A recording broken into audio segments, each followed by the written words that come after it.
वासुदेवाय ॐ नमो भगवते वासुदेवाय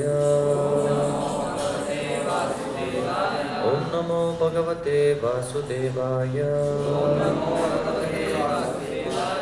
नारायणं नमस्कृत्य नरं चैव नरोत्तमं देवीं सरस्वतीं व्यासं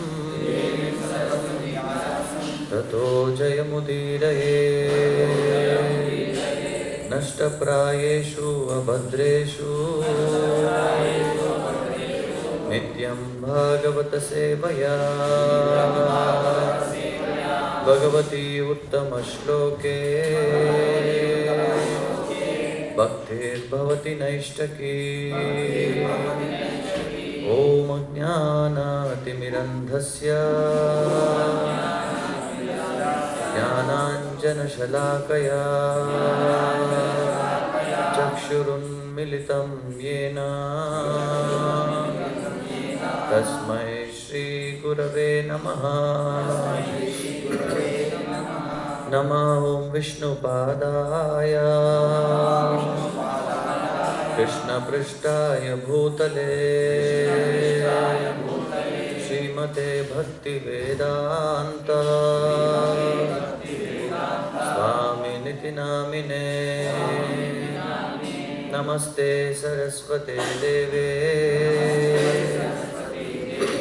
गौरवाणी प्रचारिणे निर्विशेष शून्यवादी पाश्चात्य देशतारिणे। हे कृष्णा करुणा सिंधो दीनबंधो जगत्पते गोपेश गोपिका कांत राधा कांत नमोस्तुते। तप्त कांचन गौरंगी राधे वृंदावनेश्वरी वृषभानुसुते देवी प्रणमामि हरिप्रिये। वाञ्छाकल्पतरुभ्यश्च कृपा सिन्धुभ्यैव च पतितानां पावनेभ्यो वैष्णवेभ्यो नमो नमः। जय श्री कृष्ण चैतन्य प्रभो नित्यानंद श्री अद्वैत गदाधर श्रीवासादि गौर भक्त वृंदा। हरे कृष्णा कृष्णा कृष्णा हरे हरे हरे राम राम राम हरे हरे।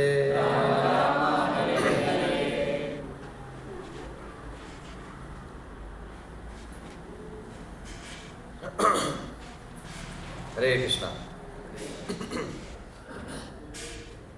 20, 29, 30 ಅಲ್ಲ.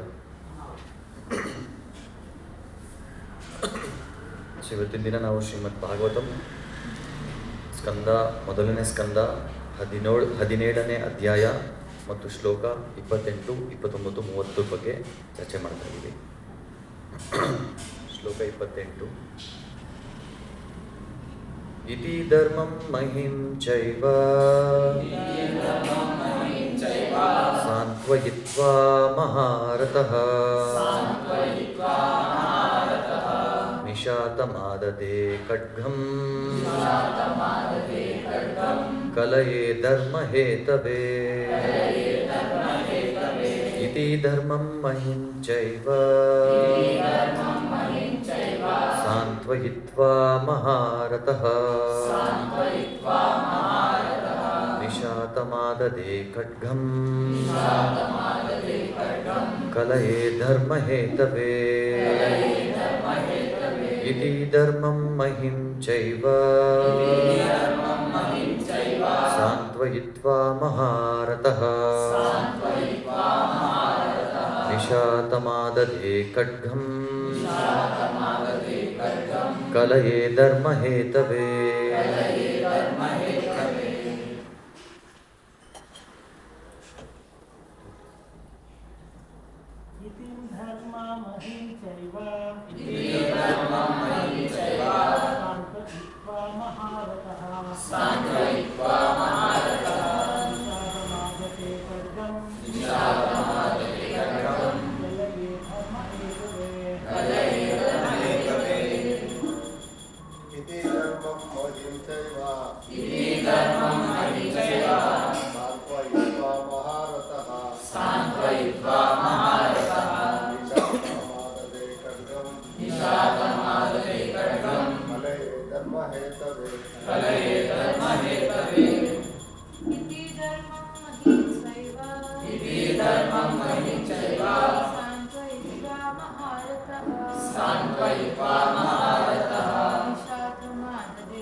ಹೀಗೆ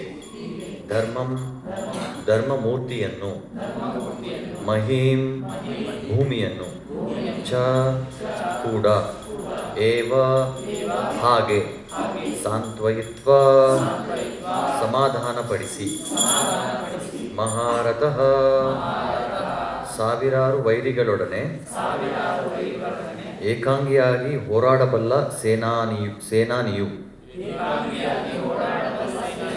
ನಿಶಾತಂ ಹರಿತವಾದ ಆದದೇ ತೆಗೆದುಕೊಂಡನು ಖಡ್ಗಂ ಕತ್ತಿಯನ್ನು ಕಲಯೇ ಕಲಿಪುರುಷನಿಗಾಗಿ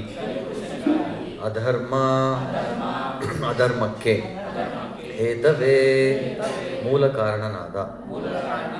ಅನುವಾದ ಮತ್ತು ಭಾವಾರ್ಥ ಶ್ರೀಲ ಪ್ರಭುಪಾದರಿಂದ. ಅನುವಾದ: ಮಹಾರಥನಾದ ಅಂದರೆ ಏಕಾಂಗಿಯಾಗಿ 1,000 ಮಂದಿ ಶತ್ರುಗಳೊಂದಿಗೆ ಕಾದಾಡಲು ಸಮರ್ಥನಾದ ಪರೀಕ್ಷಿತ ಮಹಾರಾಜನು ಈ ರೀತಿಯಾಗಿ ಧರ್ಮಪುರುಷನನ್ನೂ ಭೂದೇವಿಯನ್ನು ಸಂತೈಸಿದನು. ಅನಂತರ ಎಲ್ಲ ಅಧರ್ಮಕ್ಕೂ ಕಾರಣನಾದ ಕಲಿಪುರುಷನನ್ನು ವಧಿಸಲು ತನ್ನ ಹರಿತವಾದ ಖಡ್ಗವನ್ನೆತ್ತಿದನು. 29-3 ಶ್ಲೋಕ ಮತ್ತೆ ಅನುವಾದ ಓದೋಣ. ತಂ ಜಿಗಾಂಸುಮ ಬಿಪ್ರೇತ್ಯ ವಿಹಾಯ ನೃಪಲಾಂಛನಂ ತತ್ಪಾದಮೂಲಂ ಶಿರಸ ಸಮಘಾತ್ ಭಯವಿಹ್ವಲಃ. ಅನುವಾದ: ಪರೀಕ್ಷಿತ ಮಹಾರಾಜನು ತನ್ನನ್ನು ಕೊಲ್ಲಲು ಇಚ್ಛೆಪಟ್ಟುದನ್ನು ಕಲಿಪುರುಷನು ಅರಿತುಕೊಂಡನು. ಕೂಡಲೇ ಅವನು ರಾಜವೇಷವನ್ನು ತ್ಯಜಿಸಿದನು. ಭಯದ ಒತ್ತಡದಿಂದ ತಲೆಬಾಗಿಸುತ್ತಾ ರಾಜನಿಗೆ ಸಂಪೂರ್ಣವಾಗಿ ಶರಣಾಗತನಾದನು. ಶ್ಲೋಕ 30.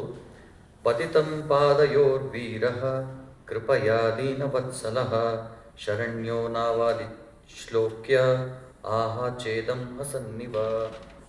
ಅನುವಾದ: ಮರೆಹೊಕ್ಕವರಿಗೆ ಆಸರೆ ಕೊಡುವ ಸ್ವಭಾವದವನಾದ ಮತ್ತು ಚರಿತ್ರೆಯಲ್ಲಿ ಹೊಗಳಿಕೆಗೆ ಪಾತ್ರನಾದ ಪರೀಕ್ಷಿತ ಮಹಾರಾಜನು ಶರಣಾಗತನಾದ ಮತ್ತು ಕಾಲಿಗೆ ಬಿದ್ದ ಬಡ ಕಲಿಯನ್ನು ಕೊಲ್ಲಲಿಲ್ಲ. ಆದರೆ ಸಹಾನುಭೂತಿಯಿಂದ ನಸುನಕ್ಕನು, ಏಕೆಂದರೆ ಅವನು ಬಡವರಲ್ಲಿ ಕರುಣೆ ಉಳ್ಳವನಾಗಿದ್ದನು. 28ನೇ ಭಾವಾರ್ಥ. ಮೇಲೆ ವಿವರಿಸಿದಂತೆ ಕಲಿಪುರುಷನೆಂದರೆ ಅಪೌರುಷ ಧರ್ಮಗ್ರಂಥಗಳು ನಿಷೇಧಿಸುವ ಎಲ್ಲ ಬಗೆಯ ಪಾಪಕರ ಕೃತ್ಯಗಳನ್ನು ತಪ್ಪದೆ ಮಾಡುವವನು. ಈ ಕಲಿಯುಗವು ನಿಶ್ಚಯವಾಗಿಯೂ ಕಲಿಕರ್ಮಗಳಿಂದಲೇ ತುಂಬಿರುವುದು. ಆದರೆ ಸಮಾಜದ ನಾಯಕರು, ಆಡಳಿತದ ಮುಖ್ಯಸ್ಥರು, ವಿದ್ವಜ್ಜನರು, ಬುದ್ಧಿವಂತರು ಇವರೆಲ್ಲರಿಗಿಂತ ಹೆಚ್ಚಾಗಿ ಭಗವದ್ಭಕ್ತರು ಸುಮ್ಮನೆ ಕೈಕಟ್ಟಿ ಕುಳಿತಿರಬೇಕೆಂದು, ಕಲಿಯುಗದ ಪ್ರತಿಕ್ರಿಯೆಗಳಿಗೆ ಉದಾಸೀನರಾಗಿರಬೇಕೆಂದು ಇದರ ಅರ್ಥವಲ್ಲ. ಮಳೆಗಾಲದಲ್ಲಿ ಧಾರಾಳವಾಗಿ ಮಳೆ ಬೀಳುವುದು ನಿಶ್ಚಯ. ಇದರ ಅರ್ಥ ಜನರು ಮಳೆಯಿಂದ ತಮ್ಮನ್ನು ರಕ್ಷಿಸಿಕೊಳ್ಳಬಾರದೆಂಬುದಲ್ಲ. ರಾಜ್ಯದ ಆಡಳಿತ ಮುಖ್ಯಸ್ಥರು ಮತ್ತು ಇತರರು ಕಲಿಪುರುಷನ ಮತ್ತು ಕಲಿಯುಗದಿಂದ ಪ್ರಭಾವಗೊಂಡವರ ಚಟುವಟಿಕೆಗಳ ವಿರುದ್ಧವಾಗಿ ಅವಶ್ಯಕವಾದ ಕ್ರಮಗಳನ್ನು ಕೈಗೊಳ್ಳಬೇಕಾದುದು ಅವರ ಕರ್ತವ್ಯ. ಪರೀಕ್ಷಿತ ಮಹಾರಾಜನು ರಾಜ್ಯದ ಆದರ್ಶ ಆಡಳಿತದ ಮುಖ್ಯಸ್ಥನು, ಏಕೆಂದರೆ ಅವನು ತನ್ನ ಹರಿತವಾದ ಖಡ್ಗದಿಂದ ಕಲಿಪುರುಷನನ್ನು ವಧಿಸಲು ಸಿದ್ಧನಾಗಿದ್ದನು. ದೇಶದಲ್ಲಿ ಆಡಳಿತಗಾರರು ಭ್ರಷ್ಟಾಚಾರದ ವಿರುದ್ಧ ತೀರ್ಮಾನಗಳನ್ನು ಮಾಡಿದರೆ ಸಾಲದು. ಅವರು ಶಾಸ್ತ್ರ ದೃಷ್ಟಿಕೋನದಿಂದಲೇ ಭ್ರಷ್ಟಾಚಾರದವರನ್ನು ಕೊಲ್ಲಲು ಹರಿತ ಖಡ್ಗಗಳಿಂದ ಸಿದ್ಧರಾಗಿರಬೇಕು. ಆಡಳಿತಗಾರರು ಮದ್ಯದ ಅಂಗಡಿಗಳಿಗೆ ಅವಕಾಶವನ್ನು ಕೊಟ್ಟು ಭ್ರಷ್ಟಾಚಾರಗಳನ್ನು ತಡೆಗಟ್ಟಲಾರರು. ಅವರು ಕೂಡಲೇ ಮಾದಕ ವಸ್ತುಗಳ ಮತ್ತು ಮದ್ಯದ ಅಂಗಡಿಗಳನ್ನು ಮುಚ್ಚಿಸಬೇಕು ಮತ್ತು ಎಲ್ಲ ಬಗೆಯ ಮದ್ಯಪಾನ ವ್ಯಸನಿಗಳನ್ನು ಮರಣದಂಡನೆಯೂ ಸೇರಿದಂತೆ ಶಿಕ್ಷೆಗೆ ಗುರಿಪಡಿಸಬೇಕು. ಮಹಾರಥನಾದ ಮಹಾರಾಜ ಪರೀಕ್ಷಿತನು ಇಲ್ಲಿ ಪ್ರದರ್ಶಿಸಿದಂತೆ ಕಲಿಯ ಚಟುವಟಿಕೆಗಳನ್ನು ತಡೆಯುವ ವಿಧಾನವಿದು. ಹರೇ ಕೃಷ್ಣ.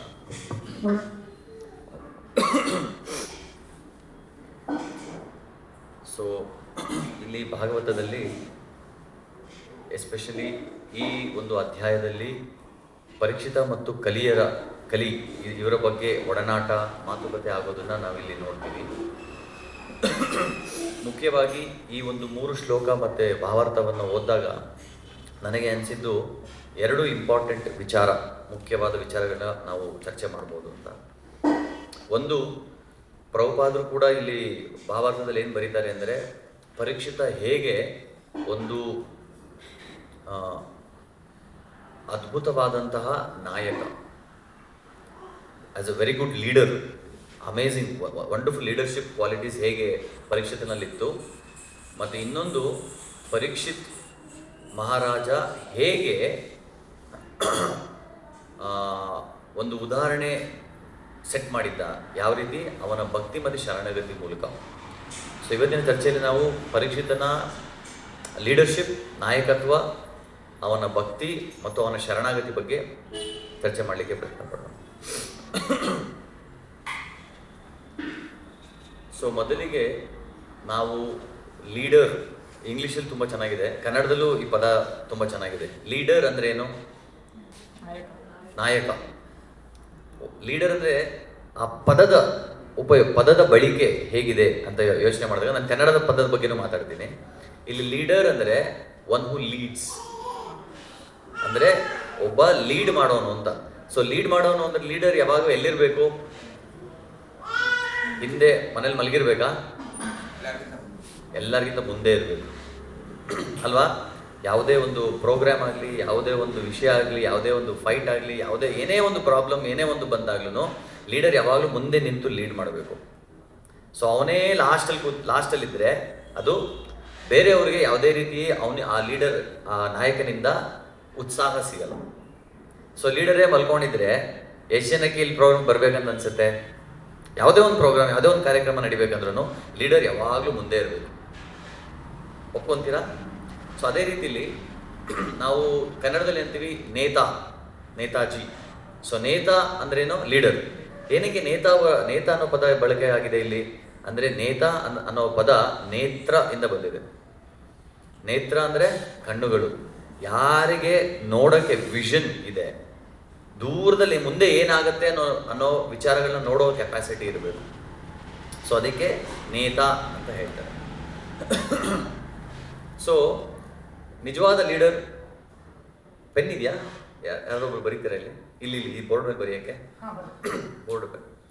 ಸೊ ಲೀಡರ್ಶಿಪ್, ಒಳ್ಳೆ ನಾಯಕತ್ವ ಅಂದರೆ 4 ವಿಚಾರಗಳಲ್ಲಿ ಅವನು ಎಕ್ಸ್ಪರ್ಟ್ ಆಗಿರಬೇಕು. ಆ 4 ವಿಚಾರಗಳು ಏನಪ್ಪ ಅಂದರೆ, ನಾನು ಚಿಕ್ಕ ಫಾರ್ಮುಲಾ ಮಾಡಿದ್ದೀನಿ. ಅದೇನಪ್ಪ ಅಂದರೆ 4 P's. ಪಿ ಮತ್ತು ಪಿ. ಇಲ್ಲೇ ಬರೀದಾ? ಸುಮ್ಮನೆ 1 ಅಂತ ಬರೀದೆ. 1 ಅಂತ ಬಿಟ್ಟು ಪರ್ಸನಲ್. ಇದು first P, personal. Second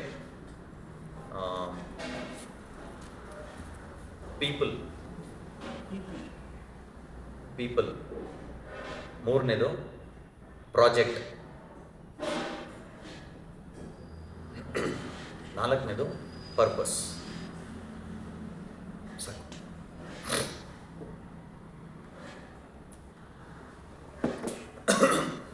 so ಒಬ್ಬ ಲೀಡರ್, ಒಬ್ಬ ನಾಯಕ ಅಂದರೆ ಈ 4 ವಿಚಾರಗಳಲ್ಲಿ ಅವನು ಎಕ್ಸ್ಪರ್ಟ್ ಆಗಿರಬೇಕು. ಪರ್ಸನಲ್ ಅಂದ್ರೇನು?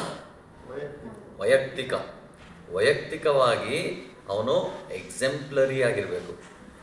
ಬೇರೆ ಯಾರೇ ನೋಡಿದ್ರು ನಾಯಕ, ಇವನಪ್ಪ ನಾಯಕ, ನಾನು ಇವನ ಥರ ಇರಬೇಕು ಅಂತ ಅನಿಸ್ಬೇಕು. ಅಂದರೆ ನಾಯಕ ಪರ್ಫೆಕ್ಟಾಗಿರ್ಬೇಕಾ? ಅಟ್ಲೀಸ್ಟ್ ಪರ್ಫೆಕ್ಷನ್ಗೆ ದಾರಿಲಿ ನಡೀತಾ ಇರಬೇಕು. ಅಟ್ಲೀಸ್ಟ್ ನಡೀತಾ ಇರಬೇಕು. ಸೊ ಯಾಕಂದ್ರೆ ನಮಗೆ ಇಡೀ ಪ್ರಪಂಚದಲ್ಲಿ, ಇಡೀ ಸೃಷ್ಟಿಯಲ್ಲಿ ಪರ್ಫೆಕ್ಟ್ ಪರ್ಸನ್ ಸಿಗೋದಿಲ್ಲ. ಇಡೀ ರಾಮಾಯಣ ಸೃಷ್ಟಿ ಆಗಿದ್ದೇ ನಾರದ ಮುನಿ ಈ ಪ್ರಶ್ನೆ ಮಾಡ್ತಾರೆ, ವಾಲ್ಮೀಕಿ ಪ್ರಶ್ನೆ ಮಾಡ್ತಾರೆ ನಾರದ ಮುನಿಗೆ, ಕೋನಸ್ಮಿನ್ ಸಾಂಪ್ರದಾಂ ಲೋಕೆ ಗುಣವಾನ್ ಕಶ್ಚ ವೀರ್ಯವಾನ್. 16 ಕ್ವಾಲಿಟಿಗಳು ಹೇಳ್ತಾರೆ.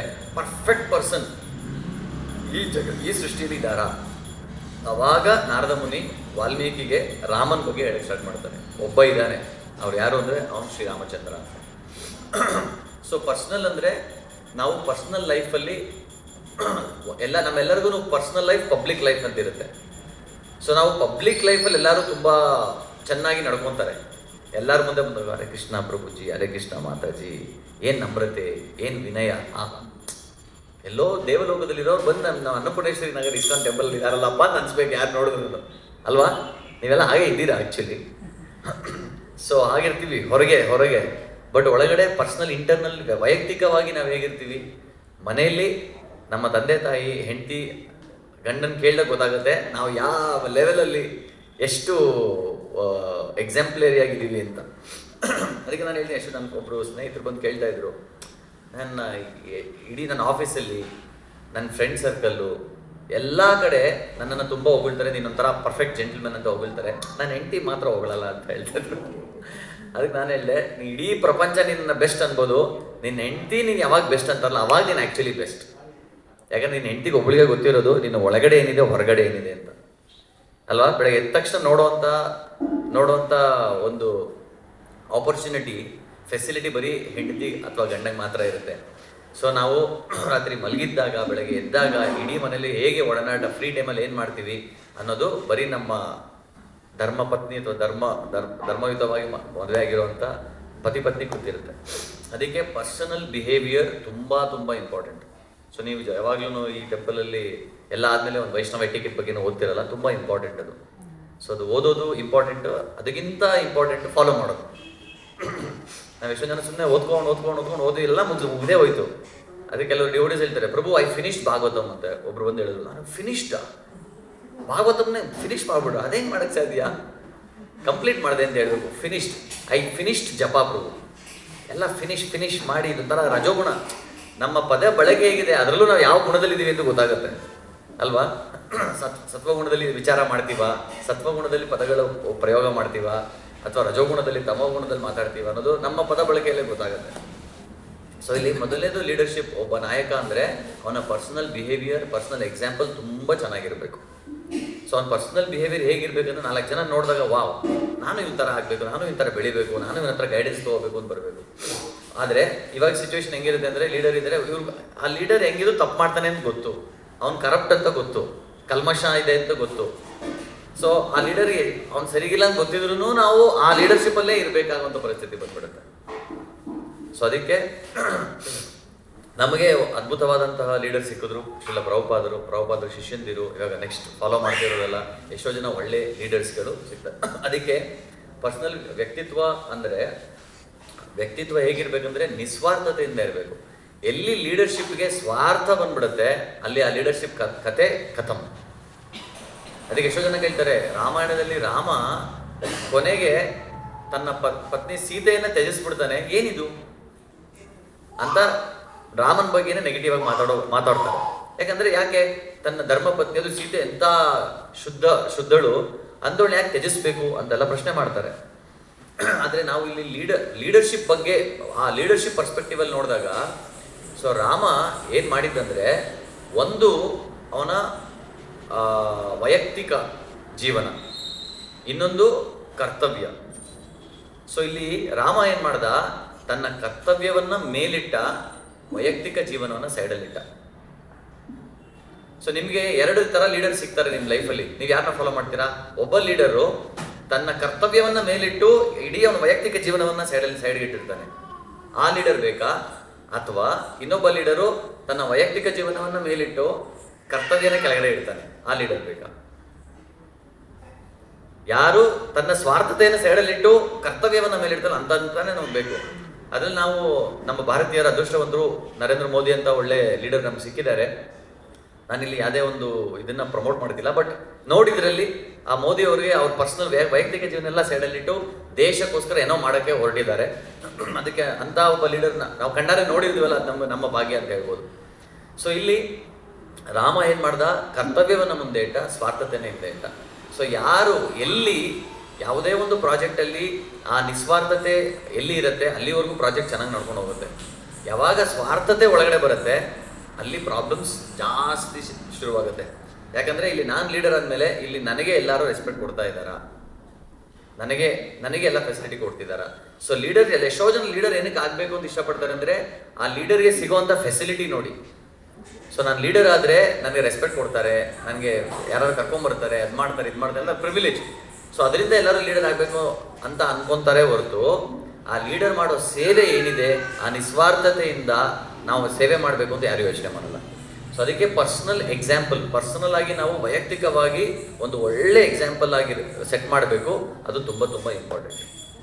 2ನೇ ಪಾಯಿಂಟ್ ಬಂದು ಪೀಪಲ್ ಅಂದರೆ, ಸೊ 2ನೇ ಪಿ ಏನಪ್ಪ ಅಂದರೆ ಲೀಡರ್ಶಿಪ್ ಕ್ವಾಲಿಟಿ, ಅದು ಪೀಪಲ್. ಅಂದರೆ ಹೇಗೆ ಸಂಬಂಧಗಳಲ್ಲಿ ತುಂಬ ಸೂಕ್ಷ್ಮವಾಗಿ ಡೀಲ್ ಮಾಡಬೇಕು. ಸಂಬಂಧಗಳಲ್ಲಿ ಸೂಕ್ಷ್ಮತೆ ಇಲ್ಲ ಅಂದರೆ ಆ ಸಂಬಂಧ ಇಲ್ಲಿ ನಡೆಯೋದೇ ಇಲ್ಲ. ನಾವು ತುಂಬ ಸ್ಥೂಲವಾಗಿ ಸಂಬಂಧಗಳನ್ನ ಡೀಲ್ ಮಾಡೋಕ್ಕೆ ಹೋದಾಗ ಅಲ್ಲಿ ಆ ಸಂಬಂಧಗಳಲ್ಲಿ ಪ್ರಾಬ್ಲಮ್ ಬಂದೇ ಬರುತ್ತೆ. ನಾನೇನು ಹೇಳ್ತಾ ಇದ್ದೀನಿ ಅಂದರೆ, ಸಂಬಂಧಗಳಲ್ಲಿ ಯಾವತ್ತು ನಾವು ಇಮ್ಮಿಡಿಯೇಟ್ ಯಾರು ಹೇಳಿದ ತಕ್ಷಣ ಇಮಿಡಿಯೇಟಾಗಿ ಜಡ್ಜ್ ಮಾಡಿಬಿಡ್ತೀವಿ. ಜಡ್ಜ್ ಮಾಡಬಾರ್ದು. ಯಾರೊಬ್ರು ಏನೋ ಒಂದು ನೋಡ್ತೀವಿ, ಅವ್ರು ಏನೋ ಒಂದು ಮಾತಾಡಿರ್ತಾರೆ, ಇವ್ರು ಮಾತಾಡ್ತಾರೆ, ಇವ್ರು ಸರಿಗೇ ಇಲ್ಲ ಅಂತ ಇಮಿಡಿಯೇಟ್ ಜಡ್ಜ್ ಮಾಡ್ತೀವಿ. ಆ ಥರ ಜಡ್ಜ್ಮೆಂಟ್ ಅಟ್ಲೀಸ್ಟ್ ಲೀಡರ್ಸ್ ಯಾವತ್ತೂ ಮಾಡಬಾರ್ದು. ಸೊ ಲೀಡರ್ಸ್ ಯಾವತ್ತೂ ಜಡ್ಜ್ ಮಾಡಬಾರ್ದು. ಅದಕ್ಕೆ ಒಂದ್ಸಲಿ ಪ್ರಭುಪಾದರು ಏನಾಗುತ್ತೆ, ಪ್ರಭುಪಾದ ಒಬ್ಬರನ್ನ ಆಫ್ರಿಕಾಗೆ ಕಳಿಸಿರ್ತಾರೆ, ಒಬ್ಬ ಅಮೆರಿಕನ್ ಡಿವೋಟಿನ, ಅವ್ರ ಶಿಷ್ಯಂದ್ರನ್ನ. ಅವ್ರು ಹೇಳ್ತಾರೆ, Prabhupad, I don't want to go to Africa. ಏನಕ್ಕೆ ಹೋಗೋಕೆ ಇಷ್ಟ ಇಲ್ಲ, ಅಲ್ಲೋಗಿ ಪ್ರಚಾರ ಮಾಡಬೇಕಲ್ಲ, ನೀನು ಎಲ್ಲರೂ ಪ್ರಚಾರ ಮಾಡ್ತಾ ಇದ್ದೀವಿ, ನೀನು ಮಾಡಬೇಕು ಅಂತ ಹೇಳ್ತಾರೆ. ಇಲ್ಲ ಪ್ರಭುಪಾದ್, ಆ ಆಫ್ರಿಕಾದಲ್ಲಿ ಹೋದ್ರೆಲ್ಲ ಈ ಬ್ಲ್ಯಾಕ್ ನೀಗ್ರೋಸ್ ಹತ್ರ ಮಾತಾಡೋಕ್ಕೆ ಆಗಲ್ಲ, ಬ್ಲ್ಯಾಕ್ ನೀಗ್ರೋಸ್ ಇವ್ರ ನಾವೇನಕ್ಕೆ ಮಾತಾಡಬೇಕು ಅಂತ ತುಂಬ ಈ ಹಾಡಿಸ್ತಾರೆ.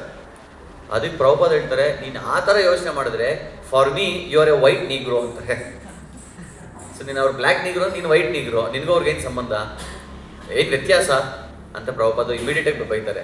ಯಾವಾಗ ನಾವು ಇನ್ನೊಬ್ಬರ ಬಾಡಿ ಐಡೆಂಟಿಫಿಕೇಶನ್ ಮಾಡ್ತೀವಿ, ಬಾಡಿ ಇವ್ರ ಕಲರ್ ಹೀಗೆ, ಇವ್ರು ಹೀಗೆ, ಈ ಜಾತಿಯಿಂದ ಬಂದಿದ್ದಾರೆ, ಈ ಮತದಿಂದ ಬಂದಿದ್ದಾರೆ, ಇದೆಲ್ಲ ಯಾವಾಗ ಅಲ್ಲಿ ಯೋಚನೆ ಬರುತ್ತೆ, ಅಲ್ಲಿ ಪ್ರಭುಪಾದ ಯಾವಾಗಲೂ ತುಂಬ ಕಟ್ಟರಾಗಿದ್ದರು, ಅಲ್ಲಿ ಬ್ರೇಕ್ ಮಾಡ್ತಾ ಇದ್ರು. ಸೊ ಯಾಕಂದರೆ ನಾವೊಂದು ಸಂಸ್ಥೆಯಲ್ಲಿ ಒಂದು ಆಧ್ಯಾತ್ಮಿಕ ಜರ್ನಿಯಲ್ಲಿ ಮುಂದೆ ಹೋಗ್ಬೇಕಾದ್ರೆ ಇದನ್ನೆಲ್ಲ ಸ್ವಲ್ಪ ಸೈಡಲ್ಲಿಟ್ಟು ನಾವು ವ್ಯಕ್ತಿತ್ವದ ಬಗ್ಗೆ ಯೋಚನೆ ಮಾಡಿ ಅದನ್ನು ನಾವು ಬೆಳೆಸ್ತಾ ಹೋಗ್ಬೇಕು. ಸೊ ಅದಕ್ಕೆ ಒಬ್ಬ ಲೀಡರ್ ಆಗಿರೋನು, ನಾಯಕ ಆಗಿರೋನು, ಪ್ರತಿಯೊಬ್ಬ ವ್ಯಕ್ತಿ ತನ್ನ ಪ್ರಾಜೆಕ್ಟಲ್ಲಿರೋ ಪ್ರತಿಯೊಬ್ಬ ವ್ಯಕ್ತಿ ಜೊತೆ ತುಂಬ ಸಿಹಿಯಾದ ಒಡನಾಟಗಳಿರಬೇಕು. ಆಮೇಲೆ ಆ ಒಡನಾಟ ಹೇಗಿರ್ಬೇಕಂದ್ರೆ, ಪ್ರತಿಯೊಬ್ಬ ವ್ಯಕ್ತಿಗೂ ಆ ಪ್ರಾಜೆಕ್ಟಲ್ಲಿ ನನಗೇನಾದ್ರು ತೊಂದರೆ ಆದರೆ ನಾನು ನನ್ನ ಲೀಡರ್ ಹತ್ರ ಹೋಗ್ಬೋದು. ಈ ಶುಡ್ ಬಿ ಅಪ್ರೋಚಬಲ್. ನಾನು ಹೋಗಿ ನನ್ನ ಲೀಡರ್ ಹತ್ರ ಮಾತಾಡ್ಬೋದು, ಪ್ರಭು ನಂಗೆ ಈ ಥರ ಪ್ರಾಬ್ಲಮ್ ಆಗ್ತಾ ಇದೆ, ಮಾತಾಜಿ ನಂಗೆ ಈ ಥರ ಪ್ರಾಬ್ಲಮ್ ಆಗ್ತಾ ಇದೆ ಅಂತ ಆ ಲೀಡರ್ ಹತ್ರ ಹೋದರೆ ಆ ಲೀಡರ್ ಅವ್ರನ್ನ ಕಿವಿ ಕೊಡಬೇಕು ಅವ್ರು ಹೇಳೋ ಮಾತಿಗೆ. ಸೊ ಅವಾಗ ಏನಾಗುತ್ತೆ, ಪ್ರಾಜೆಕ್ಟ್ ಬೆಳೆಯುತ್ತೆ ಚೆನ್ನಾಗಿ. ಸೊ ಮೂರನೇದು ಪ್ರಾಜೆಕ್ಟ್. ಸೊ ಪ್ರಾಜೆಕ್ಟ್ ಅಂದರೆ ಎಲ್ಲರೂ ಲೀಡರ್ ಏನಕ್ಕೆ ಬೇಕು, ಪ್ರಾಜೆಕ್ಟಿಗೆ ಬೇಕು. ಪ್ರತಿಯೊಂದು ಏನಾದ್ರು ಒಂದು ಪ್ರಾಜೆಕ್ಟ್ ನಡಿಬೇಕಂದ್ರೆ ಅದಕ್ಕೊಬ್ಬ ಲೀಡರ್, ಒಬ್ಬ ನಾಯಕ ಬೇಕೇ ಬೇಕಾಗ್ತಾನೆ. ಸೊ ಆ ಪ್ರಾಜೆಕ್ಟ್ ಹೇಗೆ ನಡೆಸಬೇಕು ಅನ್ನೋದ್ರ ಬಗ್ಗೆ ಸೊ ಆ ಲೀಡರ್ಗೆ ಫುಲ್ ಇನ್ಫಾರ್ಮೇಷನ್ ಇರಬೇಕು. ಆಮೇಲೆ ನನ್ನ ಮುಂದಾಲೋಚನೆ ಇರಬೇಕು, ದೂರದೃಷ್ಟಿ ಇರಬೇಕು. ಸೊ ಅದಕ್ಕೆ ಲೀಡರ್ಗೆ ಇನ್ನೊಂದು ಹೆಸರಿದೆ, ಇನ್ನೊಂದು ಏನಂತ ಕರಿತೀವಿ ನಾವು ಪ್ರೆಸಿಡೆಂಟ್ಗೆ, ಅಧ್ಯಕ್ಷ. ಅಧ್ಯಕ್ಷ ಅಂದ್ರೆ ಏನು, ಯಾರು ಬಿಡಿಸಿ ಹೇಳ್ತೀರಾ ಅಧ್ಯಕ್ಷ ಪದನ? ಆದ್ಯತೆ ಮೇರೆಗೆ ಆದ್ಯತೆ ಮೇರೆಗೆ ಕಾರ್ಯಗಳನ್ನು ನಿರ್ವಹಿಸತಕ್ಕಂಥವ್ರು. ನಾನೇನು ಅಧ್ಯಕ್ಷ ಪದನ ಬಿಡಿಸಿ ಯಾರು ಹೇಳ್ತೀರಾ ಅಂತ ಕೇಳ್ತಾ ಇದ್ದೀನಿ. ಕನ್ನಡ ಗ್ರಾಮರ್, ವ್ಯಾಕರಣ, ಎಲ್ಲರೂ ವ್ಯಾಕರಣ ಓದಿದ್ದೀರಾ ಅಲ್ವಾ, ಮರ್ತಿದ್ದೀರಾ? ಸ್ಟೂಡೆಂಟ್ಸ್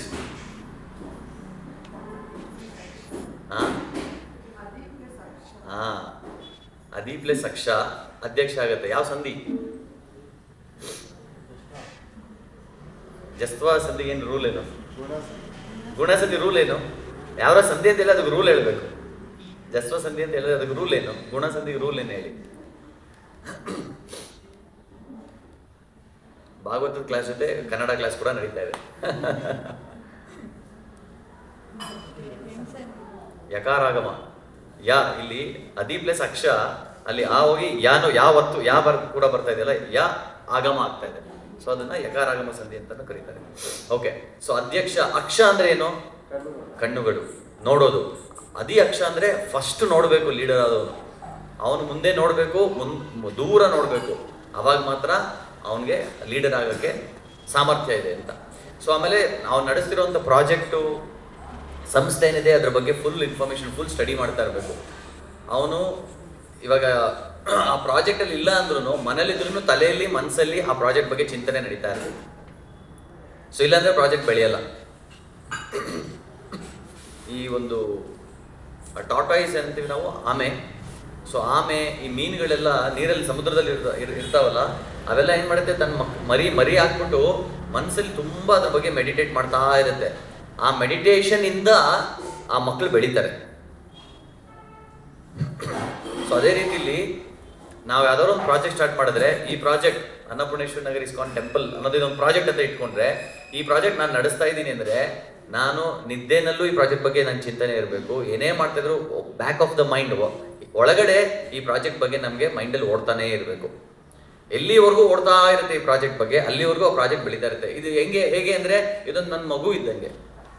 ಸೊ ನಾವು ಚಿಕ್ಕ ಮಕ್ಕಳು ಹೆಂಗೆ ನೋಡ್ಕೊತೀವಿ, ಚಿಕ್ಕ ಮಗು ಯಾವಾಗಲೂ ಗಮನ ಇರುತ್ತಲ್ಲ, ಎಲ್ಲೋದ್ರು ಯಾವಾಗಲೂ ಕಂಡಿಟ್ಟಿರ್ತೀವಿ. ಇಲ್ಲಿ ಕ್ಲಾಸ್ ಕೇಳ್ತಾ ಇದ್ರು, ಅಲ್ಲಿ ನಾನು ನೋಡ್ತಾ ಇದ್ದೀನಿ ಆ ತಾಯಿ ತನ್ನ ಚಿಕ್ಕ ಮಕ್ಕಳು ಇಲ್ಲಿ ಕ್ಲಾಸ್ ತುಂಬ ಅಟೆಂಟಿವ್ ಆಗಿ ಕೇಳ್ತಾ ಇದ್ದಾರೆ, ಆದರೂ ಮಕ್ಕಳಲ್ಲಿ ಏನು ಮಾಡ್ತಾ ಇದ್ದಾರೆ ಒಂದು ಕಣ್ಣು ಮಕ್ಕಳ ಮೇಲೂ ಕೂಡ ಇದೆ. ಸೊ ಅದು meditation on the child. Similarly ನಾವು ಪ್ರಾಜೆಕ್ಟ್ ಏನಿದೆ ಆ ಪ್ರಾಜೆಕ್ಟ್ ಮೇಲೆ ಯಾವಾಗಲೂ ನಾಯಕನಿಗೆ ಅದ್ರ ಮೇಲೆ ಚಿಂತನೆ ನಡೀತಾನೇ ಇರಬೇಕು ಮನಸ್ಸಲ್ಲಿ, ಅದು ಪ್ರಾಜೆಕ್ಟ್.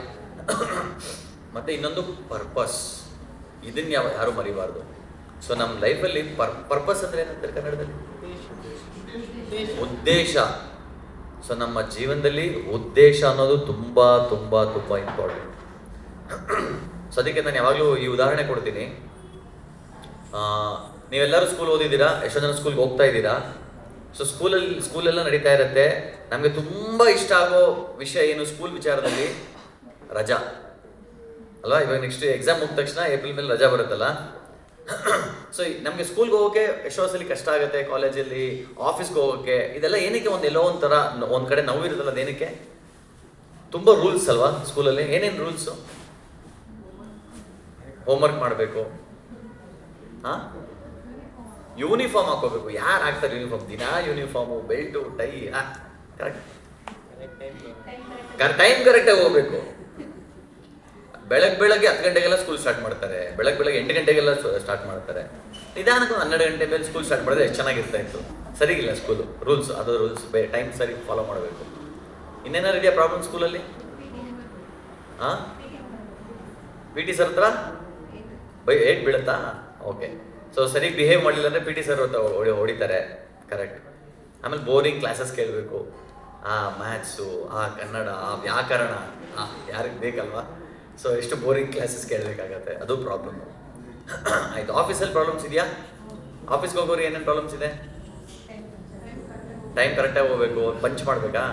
ಬಾಸ್ ಪಂಚ್ ಮಾಡಬೇಕಾ? ಇದು ಅಟೆಂಡೆನ್ಸ್ ಪಂಚ್ ಮಾಡಬೇಕು. ಆಮೇಲೆ ಅವ್ರು ಹೇಳಿದ್ದೆಲ್ಲ ಫಾಲೋ ಮಾಡಬೇಕು. ಟಾರ್ಗೆಟ್ ಕೊಡ್ತಾರೆ, ಟಾರ್ಗೆಟ್ ಅಚೀವ್ ಮಾಡಬೇಕು. ಮದುವೆ ಪ್ರಾಬ್ಲಮ್ಸ್ ಇದೆಯಾ? ಯಾರು ಮಾತಾಡ್ತಿಲ್ಲ. ಮದುವೆ ಪ್ರಾಬ್ಲಮ್ಸ್ ಇದೆಯಾ? ಇದೆ. ಏನು ಪ್ರಾಬ್ಲಮ್ಸು? ಮದುವೆ ಟ್ರಾನ್ಸ್ಪೋರ್ಟ್ ಪ್ರಾಬ್ಲಮಾ? ಆಫೀಸಲ್ಲಿ ಈ ಬೆಂಗಳೂರಲ್ಲಿ. ಅದಕ್ಕೆ ನಾನು ಹೇಳ್ತೀನಿ, ಇಡೀ ದೇಶದಿಂದ, ಇನ್ನು ವಿದೇಶದಿಂದ ಎಲ್ಲರೂ ಬೆಂಗಳೂರಿಗೆ ಬರ್ತಾ ಇದ್ದಾರೆ. ಏನಕ್ಕೆ ಅಂದರೆ ಅವ್ರು ಜಾಬ್ಗೋಸ್ಕರ ಬರ್ತಾರೆ. ಅದನ್ನ ನಾವೇನಂತೀವಿ ಇಂಗ್ಲೀಷಲ್ಲಿ? People come to Bangalore for their bread and butter ಅಂದರೆ ಅಟ್ಲೀಸ್ಟ್ ಬೇಸಿಕ್ ಫೆಸಿಲಿಟೀಸ್ಗೋಸ್ಕರ. ಸೊ ಇಡೀ ವಿದೇಶದಿಂದ ಬೆಂಗಳೂರು ಎಲ್ಲರೂ ಏನಕ್ಕೆ ಬರ್ತಾ ಇದ್ದಾರೆ ಅಂದರೆ ಬ್ರೆಡ್ ಅಂಡ್ ಬಟರ್ಗೆ ಬರ್ತಾ ಇದ್ದಾರೆ. ಆದರೆ ನಮ್ಮ ಈ ಬೆಂಗಳೂರು ಅವ್ರಿಗೆ ಜಾಮ್ ಫ್ರೀ ಕೊಡ್ತಾ ಇದೆ, traffic jam. Transport problem. So ಮದುವೆಲಿ ಪ್ರಾಬ್ಲಮ್. ಗಂಡ ಹಿಂಗೆ ಮಾಡು ಅಂತ ಹೇಳಿದ್ರೆ ಹೆಂಡತಿ ಮಾಡಲ್ಲ, ಹೆಂಡತಿ ಹಿಂಗೆ ಮಾಡು ಅಂದರೆ ಗಂಡ ಮಾಡಲ್ಲ. ಕೊನೆಗೆ ಮಕ್ಳು ಹೇಳಿದ ಮಾತು ಕೇಳೋದಿಲ್ಲ ಅಲ್ವಾ? ಎಲ್ಲ ಪ್ರಾಬ್ಲಮ್. ಅದಕ್ಕೆ ಎಲ್ಲರಿಗೂ ಏನು ಬೇಕು ಅಂತ ಗೊತ್ತಾ? ಜೀವನದಲ್ಲಿ ಎಲ್ಲರೂ ಏನು ಇಷ್ಟಪಡ್ತಾರೆ ಗೊತ್ತಾ? ಯಾರಿಗೂ ರೂಲ್ಸ್ ಆ್ಯಂಡ್ ರೆಗ್ಯುಲೇಷನ್ಸ್ ಫಾಲೋ ಮಾಡೋಕ್ಕೆ ಇಷ್ಟ ಇಲ್ಲ. ಅಂದರೆ ಯಾರಿಗೂ ಪ್ರಾಬ್ಲಮ್ಸ್ ಬೇಡ. ಕರೆಕ್ಟಾ? ಯಾರಿಗಾದ್ರು ಪ್ರಾಬ್ಲಮ್ಸ್ ಬೇಕಾ? ಯಾರಿಗಾದ್ರೂ ಪ್ರಾಬ್ಲಮ್ಸ್ ಬೇಕಾ? ಯಾರಿಗೂ ಬೇಡ ತಾನೆ ಅಲ್ವಾ? ಓಕೆ. ಸೊ ಯಾರಿಗೂ ಪ್ರಾಬ್ಲಮ್ಸ್ ಬೇಡ. ಎಲ್ಲರಿಗೂ ಏನು ಬೇಕು? ಪ್ರಾಬ್ಲಮ್ ಫ್ರೀ ಲೈಫ್ ಬೇಕು. ಏನು ಬೇಕು? ಪ್ರಾಬ್ಲಮ್ ಫ್ರೀ ಲೈಫ್ ಅಂದರೆ ಏನು? ಸಮಸ್ಯೆನೇ ಇರಬಾರ್ದು. ಸಮಸ್ಯೆನೇ ಇಲ್ಲ ಅಂದರೆ ಏನಪ್ಪ ಜೀವನ? ಅದ್ಭುತ ಅಲ್ವಾ? ಸ್ವಲ್ಪ ಇದ್ರ ಬಗ್ಗೆ ಡೀಪಾಗಿ ಕೂತ್ಕೊಂಡು ಯೋಚನೆ ಮಾಡಿ. ನಿಮಗೆ ಸಮಸ್ಯೆನೇ ಇಲ್ಲ ಅಂದರೆ ನಿಮ್ಮ ಲೈಫು ಅಷ್ಟು ಬೋರಿಂಗ್ ಲೈಫ್, ನಿಮ್ಮ ಲೈಫೇ ಅಲ್ಲ. ಸತ್ತೋಗೋಣ ಅನ್ಸುತ್ತೆ. ನಾನು ಉದಾಹರಣೆ ಕೊಡ್ತೀನಿ, ನಾನು ವಿತ್ ಪ್ರೂಫ್ ಮಾತಾಡ್ತೀನಿ, ಏನೇ ಮಾತಾಡಿದ್ರು. ಉದಾಹರಣೆ, ಇವಾಗ ಎಲ್ಲರೂ ಟೆನ್ಷನ್ ಆಗಿದೆ ಇಲ್ಲಿ. ಎಲ್ಲರದಾಗಿದೆ ಅಲ್ಲ? ನಿಂದಾಗಿದೆ. ಎಷ್ಟನೇ ಕ್ಲಾಸು? 8th. ನೀವು 10th ಆಗಿದೆ. ಓಕೆ. ನನಗೆ ನಮ್ಮ 10ನೇ ಕ್ಲಾಸ್ ಎಕ್ಸಾಮ್ ಲೈಫಲ್ಲಿ ಮನೇಲೆಲ್ಲ ಏನು ಹೇಳ್ಕೊಂಡ್ರು, 10ನೇ ಕ್ಲಾಸ್ ಎಕ್ಸಾಮ್ SSLC ತುಂಬ ಇಂಪಾರ್ಟೆಂಟು. ಇದೊಂದು ಟರ್ನಿಂಗ್ ಪಾಯಿಂಟ್. ಕೇಳಿದ್ರೆ ನಿಮಗೂ ಹೇಳಿದ್ದಾರಾ? ಆಮೇಲೆ 12ನೇ ಕ್ಲಾಸ್ 12th ಬಂದಾಗ PUCಗೆ very very important turning point. ಆಮೇಲೆ ಡಿಗ್ರಿಗೆ ಬಂದರೆ ವೆರಿ ಇಂಪಾರ್ಟೆಂಟ್ ಟರ್ನಿಂಗ್ ಪಾಯಿಂಟ್. ಆಮೇಲೆ ಇಂಟರ್ವ್ಯೂಗೆ ಹೋದರೆ ವೆರಿ ಇಂಪಾರ್ಟೆಂಟ್ ಟರ್ನಿಂಗ್ ಪಾಯಿಂಟ್. ಆಮೇಲೆ ಇದೆಲ್ಲ ಆಯಿತು, ಮದುವೆ ತುಂಬ ಟರ್ನಿಂಗ್ ಪಾಯಿಂಟ್. ಆ ಟರ್ನ್ ಮಾಡ್ಕೊಂಡು ಹೋಗ್ತೀವಿ, ಪಾಯಿಂಟೇ ಸಿಗ್ತಿಲ್ಲ ಇಲ್ಲೂ, ಹಂಗಾಗ್ಬಿಟ್ಟಿದೆ ಜೀವನ. ಸೊ ಇವಾಗ ನಿಮ್ಮ 10th ಸ್ಟ್ಯಾಂಡರ್ಡ್ 10ನೇ ಕ್ಲಾಸು ಎಷ್ಟು ಕಷ್ಟಪಟ್ಟೆಲ್ಲ ಓದಿರ್ತೀವಲ್ಲ, ಮನೇಲಿ ಪ್ರೆಷರು, ಸ್ಕೂಲಲ್ಲಿ ಪ್ರೆಷರು, ಟೀಚರ್ಸಿಂದ ಪ್ರೆಷರು, ಫ್ರೆಂಡ್ಸ್ ಕಡೆಯಿಂದ ಪ್ರೆಷರು, ಎಷ್ಟು ಪ್ರೆಷರ್ ಇರುತ್ತೆ ಅಂದರೆ ಏನಾದರೂ ಮಾಡಿ 10th ಚೆನ್ನಾಗಿ ಸ್ಕೋರ್ ಮಾಡಬೇಕು. ಸೊ ಅದಕ್ಕೆ ಏನು ಮಾಡಿರ್ತೀವಿ, ಕಷ್ಟಪಟ್ಟು ಇಡೀ ವರ್ಷ ಹೆಂಗೋ ಎಲ್ಲ ಮನೇಲೆಲ್ಲ ಏನು ಹೇಳ್ತಾರೆ, ಇದೊಂದು ವರ್ಷ ಕಷ್ಟಪಡು, ಆಮೇಲೆ ಜೀವನ ಆರಾಮಾಗಿರುತ್ತೆ ಜೀವನ, ಇದೊಂದು ವರ್ಷ ಕಷ್ಟಪಡು. ಆಯಿತು, ಒಂದು ವರ್ಷ ಕಷ್ಟಪಟ್ವಿ, 10th ಎಕ್ಸಾಮ್ ಅನೌನ್ಸ್ ಮಾಡಿದ್ದಾರೆ. ಸೊ ಇನ್ನೊಂದು ನೆಕ್ಸ್ಟ್ ವಾರದಿಂದ 10th ಎಕ್ಸಾಮ್. ಅವಾಗ ನನ್ನ ಫೀಲಿಂಗ್ ಏನಿದೆ, ಆ ಒಂದು ಪ್ರೆಷರ್ ಇದೆಲ್ಲ, ನೆಕ್ಸ್ಟ್ ಮುಂದಿನ ವಾರ ಎಕ್ಸಾಮ್ ಬರೀಬೇಕು. ಆಯಿತು, ಅದು ಆಯಿತು, ಬಂತು, ನಾಳೆ ಎಕ್ಸಾಮು, ಫಸ್ಟ್ ಪೇಪರು. ಎಷ್ಟು ಟೆನ್ಷನಿಂದ ಹೋಗ್ತೀವಿ. ಆ ಫಸ್ಟ್ ಪೇಪರ್ ಎಕ್ಸಾಮ್ ಬರೆದ ಮೇಲೆ ಒಂದು ಫೀಲಿಂಗ್ ಬರುತ್ತೆ, ಒಂದು ಕಿಕ್ ಬರುತ್ತಲ್ಲ, ಆ ತೊಗೊಂಡು ಆ ಬುಕ್ಕನ್ನ ಬಿಸಾಕಿ ಮುಗಿದು ಈ ಬುಕ್ನ ಮತ್ತೆ ಲೈಫಲ್ಲಿ ಮುಟ್ಟಲ್ಲ, ಒಂದು ಪ್ರತಿಜ್ಞೆ, ಅಲ್ಲೇ ಒಂದು ಪ್ರತಿಜ್ಞೆ ಮಾಡ್ತೀವಿ ನಾವು. ಕೊನೆಗೆ ಮೊದಲನೇ ಎಕ್ಸಾಮ್ ಆಯಿತು, 2ನೇದಾಯಿತು, 3ನೇದಾಯಿತು, 6 ಸಬ್ಜೆಕ್ಟ್ ಅಲ್ವಾ 10th. 6ನೇ ಸಬ್ಜೆಕ್ಟ್ ಲಾಸ್ಟ್ ಎಕ್ಸಾಮು, ನನಗೆ ಇನ್ನೂ ಜ್ಞಾಪಕ ಇದೆ.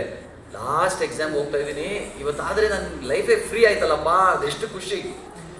ಸೊ ಕೊನೆಗೆ ಲಾಸ್ಟ್ ಎಕ್ಸಾಮ್ ಬರಿತಾ ಇದ್ದೀನಿ, 10 ಗಂಟೆಗೆ ಬೆಲ್ಲು, 1 ಗಂಟೆಗೆ ಎಕ್ಸಾಮ್ ಮುಗಿಯುತ್ತೆ, 10, 11, 3 hours. Last question, last answer ಬರೆದಿದ್ದೀನಿ.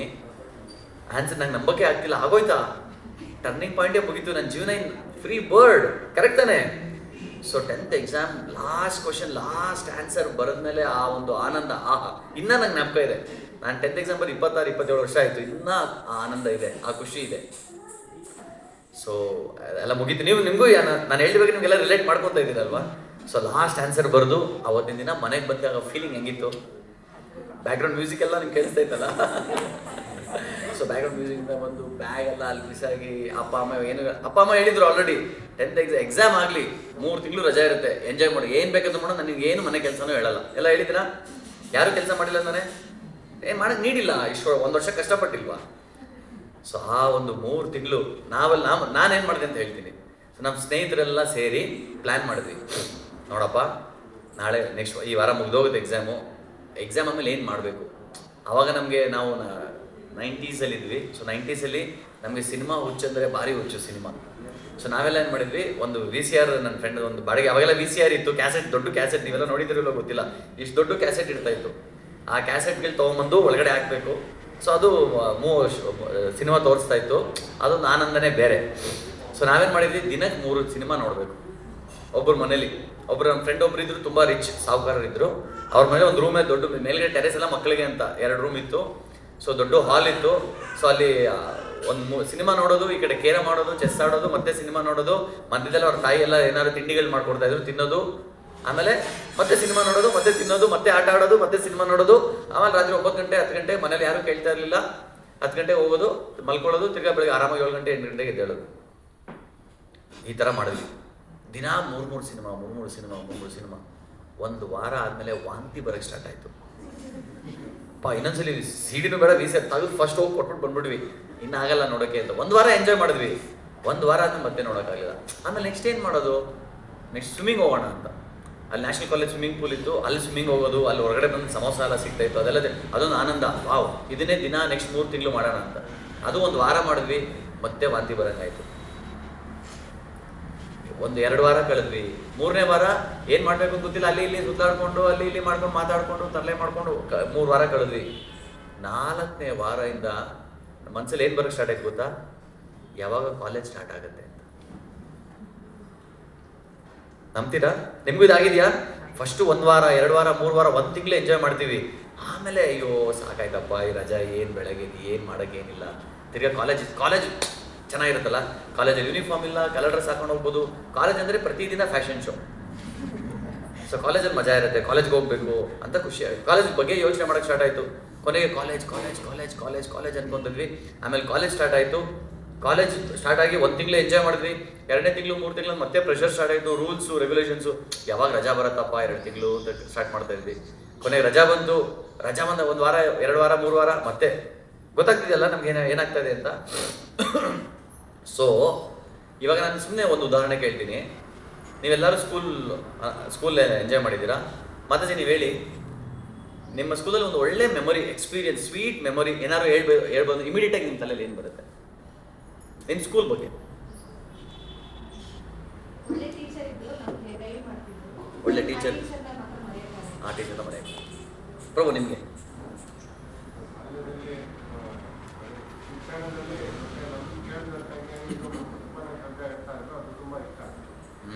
ಮಂಕುತಿಮ್ಮನ ಕಗ್ಗ ಬಗ್ಗೆ ಕೇಳ್ತಾ ಇದ್ದೀರಾ? ನನ್ನ ಫೇವ್ರೇಟ್. ಪ್ರಭು ನೀವು? Send off party okay okay okay. ಬೇರೆ ಯಾರು ಏನಾದ್ರು ಹೇಳಕ್ಕೆ ಇಷ್ಟಪಡ್ತೀರಾ ಅಂದ್ರೆ ಯುನೀಕ್ ನಿಮ್ಮ ಎಕ್ಸ್ಪೀರಿಯನ್ಸ್ ಹೇಳಿ. ಸಂಜೆ 4 ಗಂಟೆಗೆ ಬೆಂಗಳೂರು ಯೋಗದ ಭಾರತಿ ಇಡ್ತಾ ಇದ್ರು ನಮಗೆ. ಭಾಳ ಚೆನ್ನಾಗಿರ್ತಾ ಇತ್ತು. ಸ್ಕೂಲಲ್ಲೇ ರೇಡಿಯೋ? ಸ್ಕೂಲಲ್ಲಿ ರೇಡಿಯೋ. ಬೇರೆ ಯಾರಾದ್ರು ಏನಾದ್ರು ಹೇಳ್ತೀರಾ ನಿಮ್ಮ ಅನುಭವ? ಮತ್ತೆ ಆಪರ್ಚುನಿಟಿ ಸಿಗುತ್ತೋ ಇಲ್ವೋ ಹೇಳ್ಬಿಡಿ. ಆ್ಯನ್ಯುವಲ್ ಡೇ ಅಲ್ಲಿ ಡಾನ್ಸು, ಹಾಡುಗಳು ಹೇಳೋದು, ಅದೊಂಥರ ವೆರಿ ಸ್ಪೆಷಲ್. ಮದನ್ ಮೋಹನ್ ಪ್ರಭು ನಿಮ್ಮ? ಓ, ಸ್ಕೂಲ್ ಟ್ರಿಪ್ ಕರ್ಕೊಂಡು ಹೋಗ್ಬೇಕು. ನಿಮಗೂ ಅದೇನಾ? ಓಕೆ. ಎಸ್ ಮಾತಾಜಿ ಹೇಳಿ. ಹಾಂ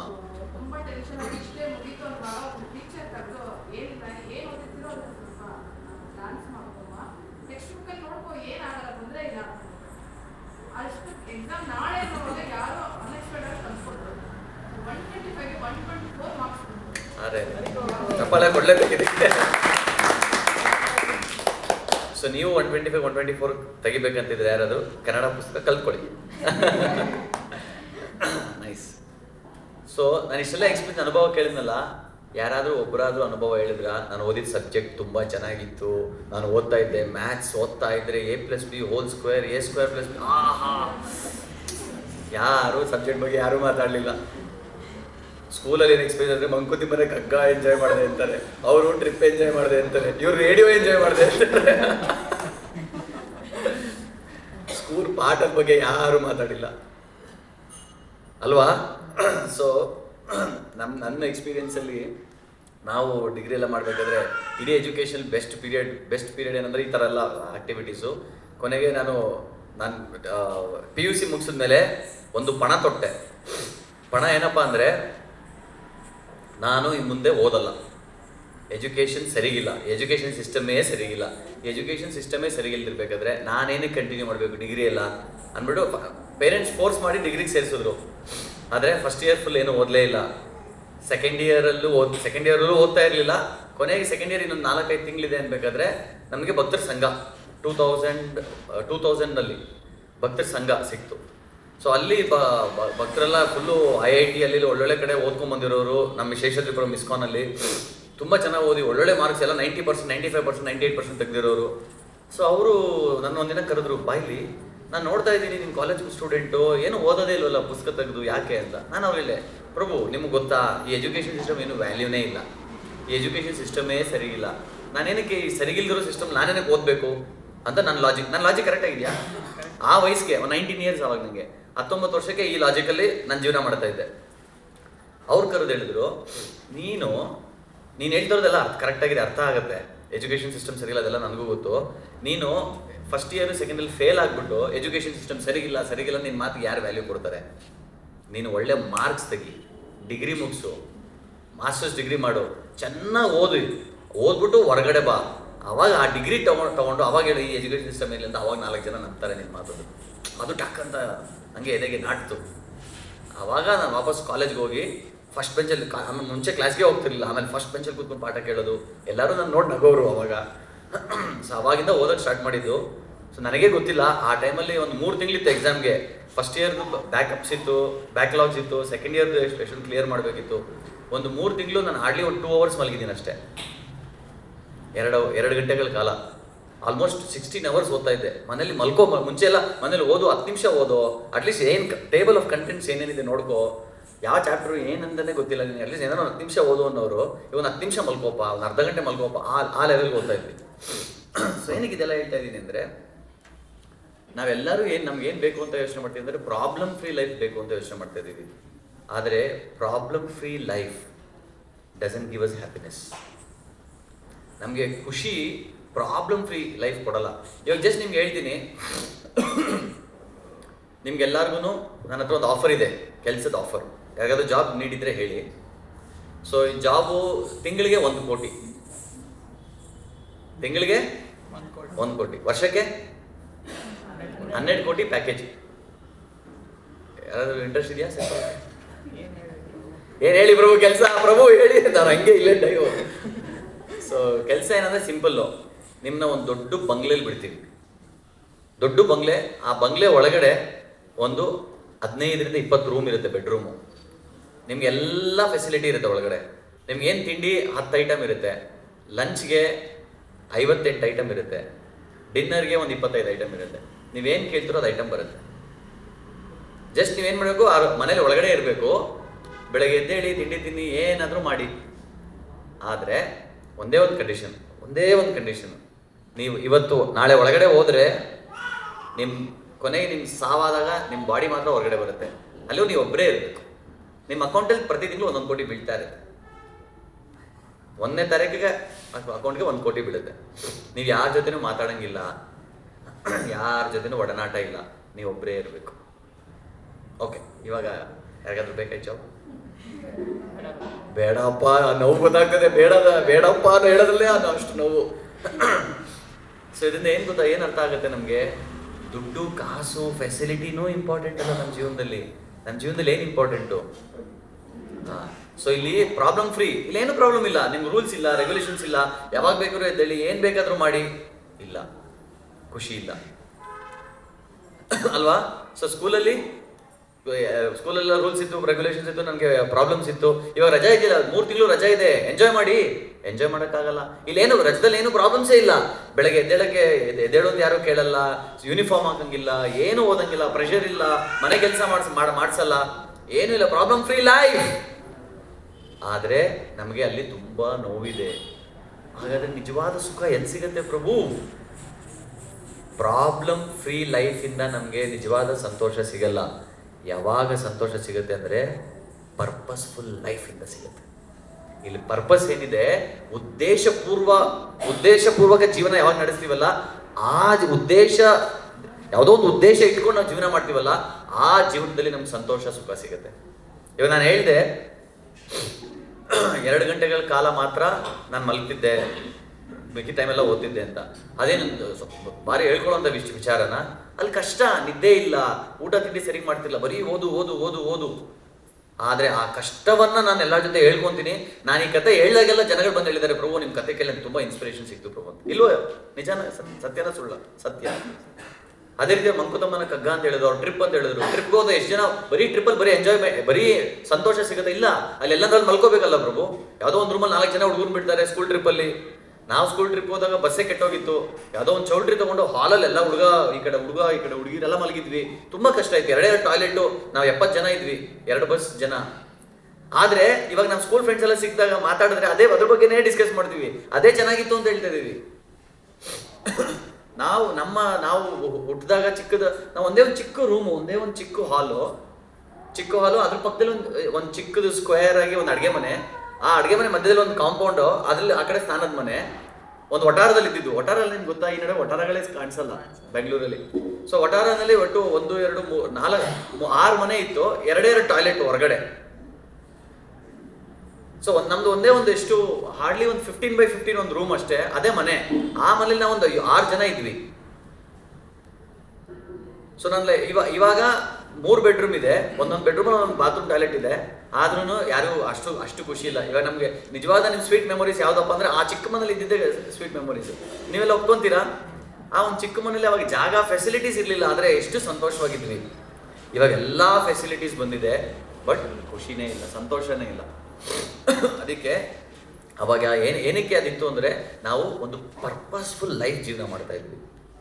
ಯಾವಾಗ ನಮ್ಮ ಜೀವನದಲ್ಲಿ ಒಂದು ಉದ್ದೇಶ ಇರುತ್ತಲ್ಲ, ಆ ಉದ್ದೇಶದಲ್ಲಿ ಕಷ್ಟ ಇರುತ್ತೆ, ಆ ಕಷ್ಟನ ನಾವು ಎಂಜಾಯ್ ಮಾಡ್ತೀವಿ. ಪ್ರಾಬ್ಲಮ್ ಫ್ರೀ ಲೈಫಲ್ಲಿ ಕಷ್ಟ ಇರಲ್ಲ, ಆದರೆ ಅದು ನಮಗೆ ತುಂಬ ಬೋರ್ ಆಗುತ್ತೆ, ತುಂಬ ಲೋನ್ಲಿನೆಸ್ ಫೀಲ್ ಆಗುತ್ತೆ ನಮಗೆ. ಸೊ ಅದಕ್ಕೆ ಜೀವನದಲ್ಲಿ ಯಾರಿಗಾದ್ರೂ ಪ್ರಾಬ್ಲಮ್ ಫ್ರೀ ಲೈಫ್ ಬೇಕಂದ್ರೆ ದಯವಿಟ್ಟು ಬೇಡ ಅಂತೇಳಿ. ನಮ್ಮ ಜೀವನದಲ್ಲಿ ಪ್ರಾಬ್ಲಮ್ಸ್ ಇರಬೇಕು, ಆದರೆ ಆ ಪ್ರಾಬ್ಲಮ್ಸು ನಮ್ಮ ಗೋಲು, ನಮ್ಮ ಗುರಿ ಇರುತ್ತಲ್ಲ, ಉದ್ದೇಶ ಇರುತ್ತಲ್ಲ, ಆ ಉದ್ದೇಶದ ಮೇಲೆ ಡಿಪೆಂಡ್ ಆಗಿರಬೇಕು. ಸೊ ನನಗೆ ಒಂದು ಈಗ ಯಾರೋ ಒಬ್ರು ಬಂದಿದ್ರು ಬಿಸ್ನೆಸ್ ಸ್ಟಾರ್ಟ್ ಮಾಡಬೇಕು ಅಂತ. ಸೊ ಬಿಸ್ನೆಸ್ ಸ್ಟಾರ್ಟ್ ಮಾಡಬೇಕಂದ್ರೆ ಕಷ್ಟ, ಅಲ್ಲಿ ಇನ್ವೆಸ್ಟ್ಮೆಂಟ್ ಮಾಡಬೇಕು, ಎಷ್ಟು ಕಷ್ಟ. ಒಂದು ಟೆಂಪಲ್ ಸ್ಟಾರ್ಟ್ ಮಾಡಬೇಕು ಎಷ್ಟು ಕಷ್ಟ. ಸೊ ನಾನು ನೋಡಿದ್ದೀನಿ ಮದನ್ ಮೋಹನ್ ಪ್ರೋ ಅವಾಗಿಂದ ಎಷ್ಟು ಟೆನ್ಷನಲ್ಲಿ ಇದ್ರು ಅವಾಗೆಲ್ಲ. ಬಟ್ ಆ ಟೆನ್ಷನಿಂದನೇ ಅವ್ರ ಗ್ರೋತು, ಅವ್ರ ಪ್ರಗತಿ ಕೂಡ ಆಗೋದು. ಎಲ್ಲ ರೆಡಿಮೇಡ್ ಆಟೋಮೆಟಿಕ್ಕಾಗಿ ಎಲ್ಲ ಕೊಟ್ಬಿಟ್ರೆ ಪ್ರಭುಪಾದ್ ಎಷ್ಟು ಕಷ್ಟಪಟ್ಟರು. ಪ್ರಭುಪಾದ್ ಎಷ್ಟು ಗಂಟೆಗಳ ಕಾಲ ಮಲಗ್ತಾ ಇದ್ರು, ಅವ್ರು 2 ಗಂಟೆಗಳ ಕಾಲ ಮಲಗಿದ್ದು. ನಾವು ಅಟ್ಲೀಸ್ಟ್ ನಾನು ಬರೀ ಒಂದು 3 ತಿಂಗಳಾಗಿ ಮಾಡಿದ್ದಕ್ಕೆ ಇಷ್ಟೆಲ್ಲ ಹೊಗಳ್ಕೊಂತೀವಿ. ಬಟ್ ಪ್ರಭುಪಾದ್ರು 11 ವರ್ಷ ಅವ್ರು ಸ್ಟಾರ್ಟ್ ಮಾಡೋದ್ರಿಂದ ಕೊನೆ 11 ವರ್ಷದ ಬಗ್ಗೆ ನಮಗೆ ರೆಕಾರ್ಡ್ ಇದೆ.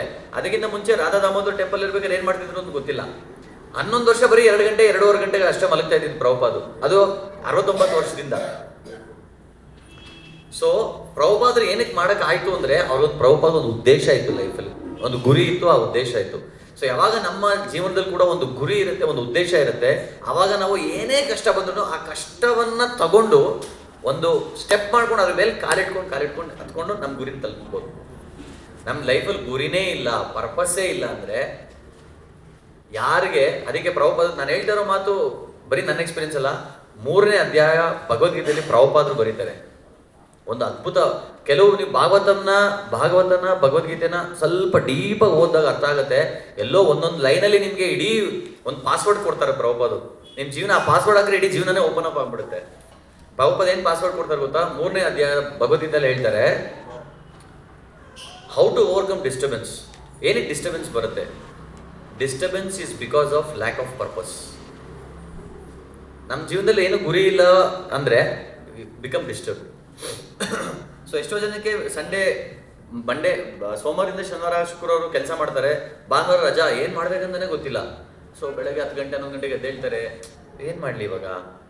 ಹಲ್ಲುಜ್ಲ, ಸ್ನಾನ ಮಾಡಲ, ತಿಂಡಿ ತಿನ್ನಲ ಅನ್ನೋದನ್ನೇ ಇಷ್ಟೆಲ್ಲ ಅರ್ಧ ಗಂಟೆ ಯೋಚನೆ ಮಾಡಿ ಒಂದು ಡಿಸಿಷನ್ ತೊಗೊತಾರೆ. ಓಕೆ ತಿಂಡಿ ತಿನ್ನೋಣ ಅಂತ, ಸ್ನಾನ ಆಮೇಲೆ ಮಾಡೋಣ. ಈ ಲೆವೆಲ್ಗೆ ಅವ್ರ ಆಲೋಚನೆಗಳು. ನಾವು ಅಟ್ಲೀಸ್ಟ್ ಒಂದು ಭಕ್ತಿ ಮಾರ್ಗದಲ್ಲಿ ಇರೋದ್ರಿಂದ ನಮಗೆ ಅವಾಗ ಏನೇನು ಮಾಡ್ಬೇಕಂತ ಅಟ್ಲೀಸ್ಟ್ ಗೊತ್ತಿದೆ ಅಂತ ನಾನು ಅನ್ಕೊತೀನಿ. ಎಲ್ಲರೂ ಗೊತ್ತಿದೆ ಅಲ್ವಾ? ಸೊ ಹೊರಗಿನ ಜನಕ್ಕೆ ಪ್ರತಿದಿನ ಏನು ಮಾಡ್ಬೇಕಂತಲೇ ಐಡಿಯಾ ಇಲ್ಲ, ಏನು ಮಾಡ್ಬೇಕಂತ ಥಾಟ್ಸೇ ಇಲ್ಲ. ಯಾಕಂದರೆ ಏನು ಪರ್ಪಸ್ಸೇ ಇಲ್ಲ. ಸೊ ಪರ್ಪಸ್ಸು, ಗುರಿ ಏನೂ ಇಲ್ಲ ಅಂದರೆ ನಮ್ಮ ಲೈಫಲ್ಲಿ ಅದರಷ್ಟು ಆವಾಗ ನಮಗೆ ತುಂಬ ಡಿಸ್ಟರ್ಬೆನ್ಸ್ ಆಗೋದು. ಒಂದು ಗುರಿ ಇಟ್ಕೊಂಡು ನೀವು ಜೀವನ ಮಾಡ್ತಾ ಇರಿ, ಆ ಗುರಿ ನಮ್ಮನ್ನು ಎಲ್ಲ ಒಂದು ಸಂದರ್ಭ ಸಿಚುವೇಶನ್ಗಳಿಂದನೂ ನಮಗೆ ಒಂದು ಉತ್ಸಾಹ ಕೊಟ್ಟು ನಡ್ಸ್ಕೊಂಡು ಹೋಗುತ್ತೆ. ಸೊ ಅದಕ್ಕೆ ಪರ್ಪಸ್ ತುಂಬ ಇಂಪಾರ್ಟೆಂಟ್. ಸೊ ಇಷ್ಟೆಲ್ಲ ನಾನು ಪರ್ಪಸ್ ಬಗ್ಗೆ ಮಾತಾಡಿದೆ. ಈ ಪರ್ಪಸ್ಸು ನಾಯಕನಿಗೆ, ಲೀಡರ್ಗೆ ಗಟ್ಟಿಯಾಗಿ ಗೊತ್ತಿರಬೇಕು, ಆ ಕನ್ವಿಕ್ಷನ್ ಕೂಡ ಇರಬೇಕು. ಸೊ ಒಬ್ಬ ಲೀಡರ್ಗೆ ಪರ್ಪಸ್ ಬಗ್ಗೆನೇ ಕ್ಲಾರಿಟಿ ಇಲ್ಲ. ಓಕೆ ನಾನು ಈ ಮಂದಿರ ಸ್ಟಾರ್ಟ್ ಮಾಡಿದೆ, ಏನಕ್ಕೆ ಸ್ಟಾರ್ಟ್ ಮಾಡಿದೆ? ಹೌದಲ್ವಾ? ಯಾರು ಬರ್ತಾ ಇದ್ದಾರೆ, ಯಾರು ಬರ್ತಿಲ್ಲ, ಅದ್ರ ಬಗ್ಗೆ ಏನು ನಡೀತಾ ಇದೆ ವಿಚಾರಗಳೇ ಅವ್ನಿಗೆ ಗೊತ್ತಿಲ್ಲ ನಾಯಕನಿಗೆ ಅಂದರೆ ಅಂಥ ನಾಯಕ ಇಂಥ ಸಂಸ್ಥೆಗಳನ್ನ ನಡ್ಸೋಕ್ಕಾಗಲ್ಲ. ಸೊ ಅದು ಪಾಯಿಂಟ್. ಸೊ ಅಲ್ಲಿ ನೋಡ್ದಿರಾ ಹೇಳ್ತೀರಾ 4 P's ಆಫ್ ಲೀಡರ್ಶಿಪ್. ಏನೇನು 4 P's? Personal, people, project, purpose. So ಈ 4 ವಿಚಾರ ಒಂದು ಬರೀ ಲೀಡರ್ಗೆ ಅಂದರೆ ಬರೀ ಒಬ್ಬ ಲೀಡರ್ಗೆ ಮಾತ್ರ ಎಲ್ಲ, ಇಡೀ ನಮ್ಮ ಜೀವನಕ್ಕೂ ಇವೆಲ್ಲ ಬೇಕು. ಯಾಕಂದರೆ ನಮ್ಮ ಜೀವನದಲ್ಲಿ ನಾವೇ ಲೀಡರ್. ನನ್ನ ಜೀವನದಲ್ಲಿ ನಾನೇ ಲೀಡರ್, ನಿಮ್ಮ ಜೀವನದಲ್ಲಿ ನೀವೇ ಲೀಡರ್ ಅಲ್ವಾ? ಪ್ರತಿಯೊಬ್ಬರು ನಮ್ಮ ಜೀವನದಲ್ಲಿ ನಾವು ಹೇಳ್ಬೋದು, ಪ್ರಭು ಇವೆಲ್ಲ ಏನು ಕೇಳ್ತಾ ಇದ್ದಾರೆ, ನಾನು ಲೀಡರೇ ಅಲ್ಲ ಪ್ರಭು. ಲೀಡರ್ ಅವರು ಮದನ್ ಗೋವಿಂದ್ ಪ್ರಭು ಇದ್ದಾರೆ, ಅವ್ರ ಬ್ರದರ್ಸ್ ಎಷ್ಟೋ ಜನ ಸೀನಿಯರ್ಸ್ ಇದ್ದಾರೆ, ಅವ್ರು ನೋಡ್ಕೊತಾರೆ. ನನಗೆ ಯಾಕೆ ಇವೆಲ್ಲ ಹೇಳ್ತಾ ಇದ್ದೀರಾ? ನಾನೊಬ್ಬ ತುಂಬ ನಮ್ರ ಭಕ್ತ, ವಿನಯವಂತ ಅಂತ ನೀವು ಹೇಳ್ಬೋದು. ಆದರೆ ನಮ್ಮ ಜೀವನದಲ್ಲಿ, ನಿಮ್ಮ ಜೀವನದಲ್ಲಿ ನೀವು ಕೂಡ ಲೀಡರೇ. ಸೊ ನಾನು ನನ್ನ ದೇಹ, ನನ್ನ ಬಾಡಿ, ನನ್ನ ದೇಹ, ನನ್ನ ಮನಸ್ಸನ್ನ ನಡೆಸ್ಕೊಂಡು ಹೋಗ್ಬೇಕಲ್ಲ, ಅದಕ್ಕೂ ನನ್ನ ಲೀಡರ್ಶಿಪ್ ಕ್ವಾಲಿಟೀಸ್ ಬೇಕು. ನನ್ನ ಫ್ಯಾಮಿಲಿ, ನನ್ನ ಹೆಂಡತಿ ಮಕ್ಕಳನ್ನ ನೋಡ್ಕೋಬೇಕು ಅಲ್ವಾ? ಸೊ ಆ ರೀತಿಯಾಗಿ ನೋಡಿದಾಗ ನಾವು ದೂರದಿಂದ ನೋಡಿದಾಗ ನಾವೆಲ್ಲರೂ ಲೀಡರ್ಸೇ. ಅಟ್ಲೀಸ್ಟ್ ಬೇರೆಯವ್ರನ್ನ ಲೀಡ್ ಮಾಡ್ತಾ ಇರ್ಬೋದು, ನಮ್ಮನ್ನು ನಾವು ಲೀಡ್ ಮಾಡ್ಕೊಂಡು ಹೋಗ್ಬೇಕಲ್ಲ, ಅದಕ್ಕೂ ನಮ್ಗೆ ಇದೆಲ್ಲ ಕ್ವಾಲಿಟೀಸ್ ಬೇಕು. ಸೊ ಇದು ಪರೀಕ್ಷಿತರ ಒಂದು ಅದ್ಭುತವಾದಂತಹ ಲೀಡರ್ಶಿಪ್ ಕ್ವಾಲಿಟೀಸ್. ಸೊ ಪರೀಕ್ಷಿತ್ ಮಹಾರಾಜರು ಇಲ್ಲಿ ಏನಾಗ್ತದೆ ಅಂದರೆ, ಕಲಿ ಒಂದು ವೇಷ ಹಾಕೊಂಡು ಬಂದು ಧರ್ಮ, ಈ ಹಸುಗೆ ಮತ್ತು ಎತ್ತಿಗೆ ಇವೆಲ್ಲ ಈ ಸ್ಟೋರಿ ಕೇಳ್ಕೊಂಡು ಬಂದಿದ್ದೀರಾ.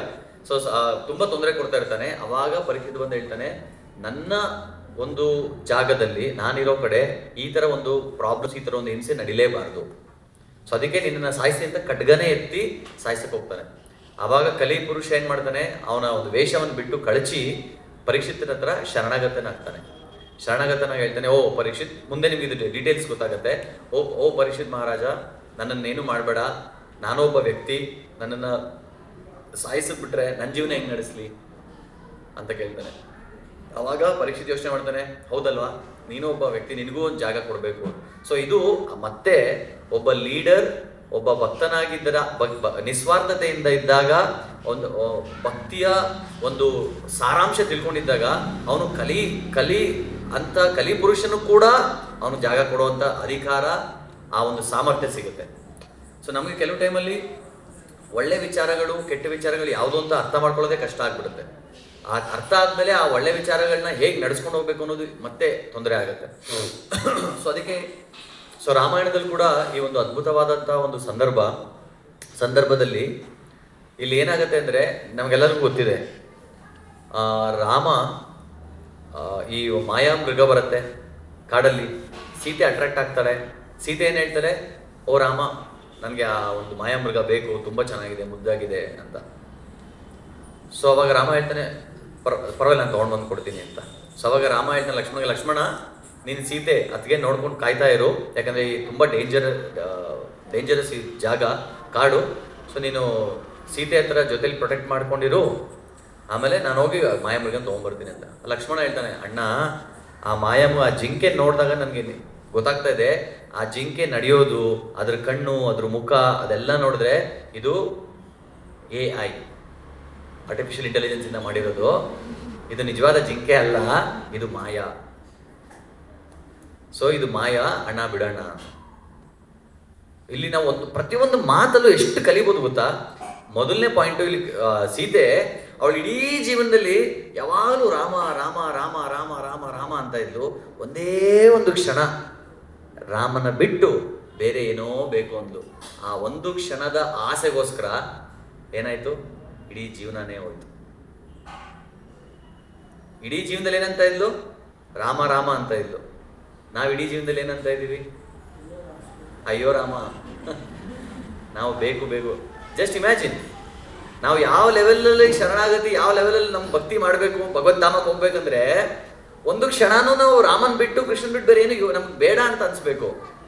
ಒಂದೇ ಒಂದು ಕ್ಷಣ ಸೀತೆ ಆಸೆ ಪಡ್ಲು, ರಾಮನ್ ಬಿಟ್ಟು ಬೇರೆ ಇನ್ನೊಂದು ಯಾವುದೋ ಒಂದು ವಸ್ತುನ ಆಸೆ ಪಡ್ಲು. ಅದಕ್ಕೆ ಎಷ್ಟಲ್ಲ ಇಡೀ ರಾಮಾಯಣನೇ ರಚನೆ ಮಾಡಬೇಕಾಯ್ತು. ಸೊ ನಮ್ಮ ಜೀವನದಲ್ಲಿ ನಾವೇನೋದಕ್ಕೆ DVG ಅವರು ತುಂಬ ಚೆನ್ನಾಗಿ ಹೇಳ್ತಾರೆ. ಏನು ಹೇಳ್ತಾರೆ ಅಂದರೆ, ಬೇಕದು ಬೇಕು, ಬೇಕೆದೆನಗೆ ಇನ್ನೊಂದು, ಬೇಕೆನ್ನುತ್ತ ಬೊಬ್ಬಿಡುತ್ತಲಿ ಘಟನವಿದನು, ಏಕೆಂದು ರಚಿಸಿದನೋ ಬೊಮ್ಮನಿ ಬೇಕು ಜಪ, ಸಾಕೆಂಬು ತೆಂದಿಗಲು ಮಕ್ಕುತ್ತೆ. ಎಷ್ಟು ಚೆನ್ನಾಗಿ ಹೇಳ್ತಾರೆ ಅಂದರೆ, ನಾವೆಲ್ಲ ಏನು ಮಾಡ್ತಾ ಇದೀವಿ ಅಂತ ಯಾವಾಗ್ಲೂ ಬೇಕು ಬೇಕು ಬೇಕು ಬೇಕು ಬೇಕು ಬೇಕು, ಏನು ಬೇಕು, ಅದು ಬೇಕು, ಇದು ಬೇಕು, ಅದು ಬೇಕು, ಮತ್ತೊಂದು ಬೇಕು, ಇನ್ನಷ್ಟು ಬೇಕು, ಮತ್ತಷ್ಟು ಬೇಕು, ಅವ್ರು ಸಿಕ್ಕಿರೋದು ಬೇಕು, ಇವ್ರು ಸಿಕ್ಕಿರೋದು ಬೇಕು, ಬರೀ ಬೇಕು ಬೇಕು ಬೇಕು ಬೇಕು ಅಂತ ಇರ್ತೀವಲ್ಲ. ಬೇಕದು ಬೇಕು, ಬೇಕೆದರಿಗೆ ಇನ್ನೊಂದು, ಬೇಕೇನು ಅಂತ ಬೊಬ್ಬಿಡುತ್ತಲಿ ಆ ಘಟನವಿದನು. ಈ ಒಂದು ದೇಹ ತಗೊಂಡು ಬೇಕು ಅಂತ ಬೊಬ್ಬೆ ಆಗ್ತಾ ಇದೀವಂತೆ. ಅದಕ್ಕೆ ಅವ್ರು DVG ಅವರು ಎಷ್ಟು ಚೆನ್ನಾಗಿ ಹೇಳ್ತಾರೆ ಅಂದರೆ, ಇದನ್ನು ಡೈರೆಕ್ಟಾಗಿ ಕ್ರಿಯೇಟರ್, ಸೃಷ್ಟಿಕರ್ತನಿಗೆ ಬೈತಾರೆ. ಬೊಮ್ಮ ಅಂದರೆ ಅವರು ಬ್ರಹ್ಮನಿಗೆ ಬೈತಾರೆ. ಏಕೆಂದು ರಚಿಸಿದನೋ ಬೊಮ್ಮನಿ ಬೇಕು ಜಪ. ನಾವೆಲ್ಲರೂ ಜಪ ಮಾಡ್ತಾ ಇದ್ದೀವಿ, ನೀವು ಮಾತ್ರ ಅಲ್ಲ, ಇಡೀ ಜಗದಲ್ಲಿ ಎಲ್ಲರೂ ಜಪ ಮಾಡ್ತಾ ಇದ್ದಾರೆ. ಎಲ್ಲ ಏನು ಜಪ ಮಾಡ್ತಾ ಇದ್ದಾರೆ, ಒಳ್ಳೆ ಕೆಲಸ, ಒಳ್ಳೆ ದುಡ್ಡು, ಒಳ್ಳೆ ಆಸ್ತಿ, ಒಳ್ಳೆ ಅಂತಸ್ತು, ಒಳ್ಳೆ ಗಂಡ, ಒಳ್ಳೆ ಹೆಂಡತಿ, ಒಳ್ಳೆ ಮಕ್ಕಳು, ಇದೆಲ್ಲ ಜಪ ನಡೀತಾನೆ ಇದೆ. ಅದಕ್ಕೆ ಹೇಳ್ತಾರೆ, ಏಕೆಂದು ರಚಿಸಿದನೋ ಬೊಮ್ಮನಿ ಬೇಕು ಜಪ. ಈ ಬೇಕು ಜಪ ಏನಕ್ಕಪ್ಪ ರಚಿಸಿದ ಈ ಬ್ರಹ್ಮ, ಸಾಕೆಂಬುದೆಂದಿಗಲು ಮಕ್ಕುತಿಮ್ಮ. ಯಾವಾಗ ಸಾಕು ಅಂತೀಯ, ಕರೆಕ್ಟ್ ಅಲ್ವಾ? ಅದಕ್ಕೆ ಹೇಳ್ತಾರೆ, ಬೇಕು ಎನ್ನುವವನು ಬಡವ, ಸಾಕು ಎನ್ನುವವನು ಸಾಹುಕಾರ. ಸೊ ನಾವು ಯಾವಾಗ ಸಾಕು ಅಂತೀವಿ ಅವಾಗ ನಾವು ಸಾಹುಕಾರ. ಆದರೆ ನಮ್ಮ ಈ ಪ್ರಪಂಚ ನಮ್ಮನ್ನು ಬಿಡಲ್ಲ ಸಾಕು ಅನ್ನೋದಕ್ಕೆ. ಪ್ರಪಂಚ ಆಫರ್ ಕೊಡುತ್ತೆ, ಬೈ 1 get 1 ಫ್ರೀ. ನೀವೆಲ್ಲ ಅಂಗಡಿ ಏನಾದ್ರು ಪರ್ಚೇಸ್ ಮಾಡಕ್ಕೆ ಹೋದ್ರೆ, ಏನೋ ಒಂದು 300 ರೂಪಾಯಿಗೆ ವಸ್ತು ತೊಗೊಂಡಿರ್ತೀರಾ, ಸರಿ 500 ರೂಪಾಯಿಗೆ ತೊಗೊಳ್ಳಿ, ನಿಮಗೆ 300 ರೂಪಾಯಿ ಪ್ರಾಡಕ್ಟ್ ಫ್ರೀ. ಅದಕ್ಕೆ ನಾವೇನು ಮಾಡ್ತೀವಿ, ಇನ್ನು 200 ರೂಪಾಯಿ ತಾನೆ ಕೊಟ್ಟರೆ ನಮಗೆ 300 ರೂಪಾಯಿ ಪ್ರಾಡಕ್ಟ್ ಬರುತ್ತೆ, ನಾನೇ ಬುದ್ಧಿವಂತ ಅಂತ ಅಂದ್ಕೊಂಡು ಹೋಗಿರ್ತೀವಿ. ಆದರೆ ಅಲ್ಲಿ ನಿಮಗೆ ಆ ಫ್ರೀ ಪ್ರಾಡಕ್ಟ್ ಏನಕ್ಕೆ ಬೇಕು? ಆ ಪ್ರಾಡಕ್ಟ್ ನೀವು ಇನ್ನೂ 200 ರೂಪಾಯಿ ಕೊಟ್ಟರೆ ಕೊಡ್ತೀವಿ ಅಲ್ಲ, ನನಗೆ ಫ್ರೀನೇ ಕೊಡ್ತೀನಿ, ತಗೊಂತೀಯ, ಬೇಡ ಅನ್ಬೇಕಲ್ಲ. ನನಗೆ ಅಗತ್ಯ ಇಲ್ಲ ಅಂದರೆ ಅವ್ರು ಫ್ರೀಯಾಗಿ ಕೊಟ್ಟರೆ ಏನಕ್ಕೆ ತಗೋಬೇಕು? ಈ ಒಂದು ಕಾನ್ಸೆಪ್ಟ್ ನಮ್ಮ ತಲೆಯಲ್ಲಿ ಇಲ್ಲವೇ ಇಲ್ಲ. ಎಸ್ಪೆಷಲಿ ನಮ್ಮ ಭಾರತದಲ್ಲಿ ಫ್ರೀ ಅಂದರೆ ಟಕ್ ಅಂತ ಒಂದು ಎಚ್ಚರ ಆಗ್ತಾರೆ, ಮಲಗಿದವರು ಎಚ್ಚರ, ಹೌದಾ ಏನು ಎತ್ತ ಯಾವಾಗ ಡೀಟೇಲ್ಸ್ ಕೊಡಿ ಸ್ವಲ್ಪ. ಫ್ರೀ ಅಂದರೆ ಸಾಕು, ಎಲ್ಲ ನನಗೂ ಬೇಕು, ಫ್ರೀ ಕೊಡ್ತಾ ಇದ್ದಾರೆ, ನನಗೂ ಕೊಡಿ, ನಮ್ಮ ಅಮ್ಮಗೂ ಕೊಡಿ, ನಮ್ಮ ತಾತಗೂ ಕೊಡಿ, ಇಡೀ ವಂಶನೆಲ್ಲ ಕರ್ಕೊಂಡ್ಬಿಡ್ತಾರೆ ಫ್ರೀ ಸಿಗುತ್ತೆ ಅಂದರೆ. ಸೊ ಫ್ರೀ ಕೊಟ್ಟರೆ ನಮ್ಗೆ ಅಗತ್ಯ ಇಲ್ಲ ಅಂದರೆ ಬೇಡ. ಯಾವತ್ತೂ ಇದಕ್ಕೆಲ್ಲ ನೀವು ಡೋಂಟ್ ಫಾಲ್ ಫಾರ್ ಇಟ್. ಯಾವತ್ತೂ ಇದಕ್ಕೆಲ್ಲ ನೀವು ಬೀಳಬೇಡಿ. ಈ ಅಂಗಡಿಗಳಿಗೆ ಎಸ್ಪೆಷಲಿ ಬೈ ಶಾಪಿಂಗ್ ಮಾಡೋಕ್ಕೆ ಹೋದಾಗ, ಏನಾದ್ರು ಪರ್ಚೇಸ್ ಮಾಡೋಕ್ಕೆ ಹೋದಾಗ ಈ ಆಫರ್ಸ್ ಕೊಡ್ತಾರೆ. ಸೊ 99, 999, 1000 rupees ಅನ್ನೋ ಜಾಸ್ತಿ ಅನಿಸುತ್ತೆ. 990, ₹1 ಕಡಿಮೆ ಅಷ್ಟೇ, ಆದರೆ ನಮಗೆ 1000 rupees ಇಲ್ಲ ಬಿಡು ಕಡಿಮೆನೆ ಅಂತ. ಅದು ಟ್ರಿಕ್, ಸೈಕಾಲಜಿ ಮೇಲೆ ವರ್ಕ್ ಮಾಡೋದು. ಸೊ ಇಡೀ ಅಡ್ವರ್ಟೈಸ್ಮೆಂಟ್ ಇಂಡಸ್ಟ್ರಿ ಏನಂದರೆ ಅವರು ಪ್ರಾಡಕ್ಟ್ನ ಸೇಲೇ ಮಾಡ್ತಿಲ್ಲ. ನೀವು ಅಡ್ವರ್ಟೈಸ್ಮೆಂಟ್ಸ್ ಎಲ್ಲ ಅಬ್ಸರ್ವ್ ಮಾಡಿದ್ರೆ, ನೀವೆಲ್ಲ ಅಬ್ಸರ್ವ್ ಮಾಡ್ತಾ ಇರ್ತೀರಾ, ನೀವೆಲ್ಲ ಅಬ್ಸರ್ವ್ ಮಾಡ್ತೀರಾ, ಎಷ್ಟೆಲ್ಲ ಕಲಿಬೋದು ಅಂತ ಜೀವನದಲ್ಲಿ. ನೀವು ಅಡ್ವರ್ಟೈಸ್ಮೆಂಟ್ ಯಾವುದನ್ನು ಪ್ರಾಡಕ್ಟ್ನೇ ಸೇಲ್ ಮಾಡಲ್ಲ, ಬರೀ ಸೈಕಾಲಜಿ ಮೇಲೆ ಹೊಡಿತಾರೆ. ನಾನು ಒಂದ್ಸಲಿ ಇಲ್ಲಿ ಹೋಗ್ತಾ ಇದ್ದೆ ಮಾರತಳ್ಳಿ ಹತ್ರ, ಒಂದು ದೊಡ್ಡ ಬೋರ್ಡು, ಒಂದು ಹೊಸ ದೊಡ್ಡ ಕಾರು, ಅದ್ರ ಮೇಲೆ ಒಂದು ಕ್ಯಾಪ್ಷನ್ನು. ಏನು ಗೊತ್ತಾ caption? If you are a man buy this car. Just imagine, ನಿಮ್ಮ ಪಕ್ಕದಲ್ಲಿ ಹೆಂಡತಿ ಕೂತಿರ್ತಾರೆ, ಅವ್ರು ಕಾರ್ ತೊಗೊಂತಿರ್ತಾರೆ, ನಾವು ಬೇಡ ಅಂತಿರ್ತೀವಿ, ಆ ಅಡ್ವರ್ಟೈಸ್ಮೆಂಟ್ ಬರುತ್ತೆ. ಅವಾಗ ವೈಫ್ ಏನು ಹೇಳಬೇಕು? ಸುಮ್ಮನೆ ಅಡ್ವರ್ಟೈಸ್ಮೆಂಟ್ ನೋಡು ಸಾಕು ಅಂತ ಹೇಳಿದ್ರೆ ಸಾಕು. ಈ ಥರ ಸೈಕಾಲಜಿ ಮೇಲೆ just do it. Nike just do it. ಅದೇ ನಮ್ಮ ಶಾಸ್ತ್ರದಲ್ಲಿ ಫಸ್ಟು ವಿಚಾರ ಮಾಡು, ಅರ್ಥ ಮಾಡ್ಕೋ, ಥಾಟ್ಫುಲ್ಲಾಗಿರು, ಎಲ್ಲ ಅರ್ಥ ಮಾಡಿ ವಿಚಾರ ಮಾಡಿ 4 ಜನ ಜೊತೆ ಡಿಸ್ಕಷನ್ ಮಾಡಿ ಆಮೇಲೆ ಡಿಸಿಷನ್ ತಗೋ ಅಂತ ನಮ್ಮ ಶಾಸ್ತ್ರ ಹೇಳುತ್ತೆ. ಇವ್ರೇನು ಹೇಳ್ತಾರೆ? ಜಸ್ಟ್ ಡೂ ಇಟ್ ಅಲ್ವಾ? ಮುಂಚೆ ಒಂದು ಒನಿಡಾ ಟಿ ವಿ ಬರ್ತಾ ಇತ್ತು, ನಿಮಗೆಲ್ಲ ಗೊತ್ತಿಲ್ಲ ಅನ್ಸುತ್ತೆ, ಎಲ್ಲ ಒನಿಡಾ ಟಿ ವಿ ಗೊತ್ತಲ್ಲ ದೊಡ್ಡವ್ರಿಗೆ. ಸೊ ಒನಿಡಾ ಟಿ ವಿ ಅವ್ರಿಗೆ ಅಡ್ವರ್ಟೈಸ್ಮೆಂಟ್, ಅವ್ರದ್ದು ಏನು ಟೈಟಲ್ ಇದೆ ಯಾರಿಗೆ ಜ್ಞಾಪಕ ಇದೆಯಾ?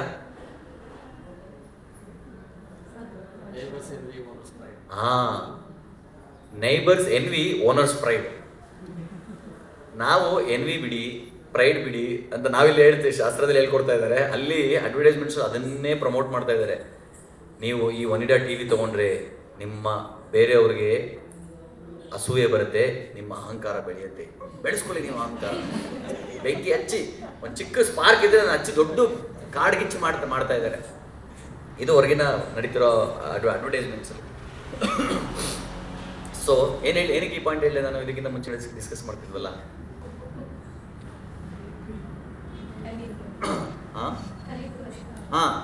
ಸೊ ಇಲ್ಲಿ ನಾವು ಬೇಕು, ಸೊ ಎಲ್ಲರೂ ನಮ್ಗೆ ಅದು ಬೇಕು ಇದು ಬೇಕು ಅಂತ ಕೇಳ್ತಾನೆ ಇರ್ತೀವಿ. ನಾವು ಸಾಕು ಅನ್ನೋ ಕೆಪಾಸಿಟಿನೇ ಯಾರಿಗೂ ಇಲ್ಲ.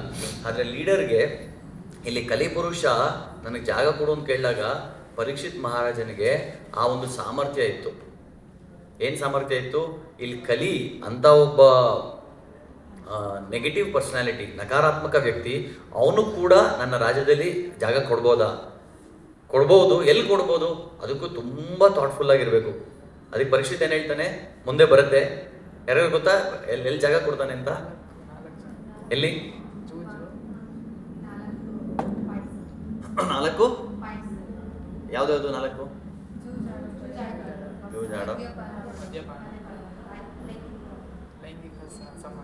ಹಾಂ, ಮಾಂಸ. ಸೊ ಈ 4 ಏನಕ್ಕೆ ಮಾಡಬಾರ್ದು ಅಂತಾರೆ? ತಮ್ಮ ಆಧಾರ ಸ್ತಂಭಗಳ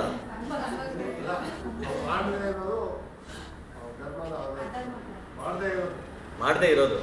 ಹೇಗೆ ಇದನ್ನು ಮಾಡಿಲ್ಲ ಅಂದರೆ ಧರ್ಮ ಸ್ತಂಭಗಳು ಸಿಗುತ್ತೆ. ಹೇಗೆ ಸಿಗುತ್ತೆ? ಬುದ್ಧಿನಾಶನ ಆಗುತ್ತೆ. ಇದು ಓದಿದ್ದೀರ ಲಾಸ್ಟ್ ಅಲ್ಲ, ಹಿಂದೆ ಶ್ಲೋಕದಲ್ಲಿ ಇತ್ತು. ಅದಕ್ಕೆ ಯಾರು ಜ್ಞಾಪಕ ಇದೆ ಅಂತ ಕೇಳ್ತಾ ಇದ್ದೀನಿ.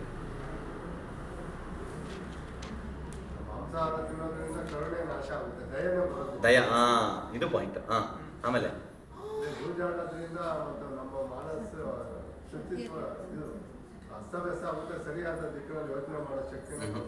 ಅಲ್ಲ, ಸತ್ಯ. ಜೂಜ್ ಅಂದ್ರೆ ಸತ್ಯ, ಗ್ಯಾಂಬ್ಲಿಂಗ್ ಅಂದ್ರೆ ಸತ್ಯ ಹೇಳಕ್ ಮಾತಾಡಕ್ಕಾಗಲ್ಲ, ಸತ್ಯ ಹೇಳಕ್ಕಾಗಲ್ಲ. ಆಮೇಲೆ ಶುದ್ಧತೆ ಹೋಗುತ್ತೆ. ಆಮೇಲೆ ತಪಸ್ಯ ಮಾಡಕ್ಕಾಗಲ್ಲ. ಸೊ ಇಲ್ಲಿ ಈ 4 ರೆಗ್ಯುಲೇಟರಿ ಪ್ರಿನ್ಸಿಪಲ್ಸ್ ಏನು ಹೇಳ್ತೀವಲ್ಲ ನಾವು, ಅದು 4 ಧರ್ಮಗಳಿಗೆ ಆಧಾರವಾಗಿದೆ. 4 ಧರ್ಮಗಳು ಯಾವ್ದು? ತಪ, ಸತ್ಯ, ಶುಚಿ, ದಯ. ಸತ್ಯ, ತಪ. ಸತ್ಯ, ಗ್ಯಾಂಬ್ಲಿಂಗ್ ಮಾಡಿದ್ರೆ ಸತ್ಯ ಮಾತಾಡೋಕ್ಕಾಗಲ್ಲ.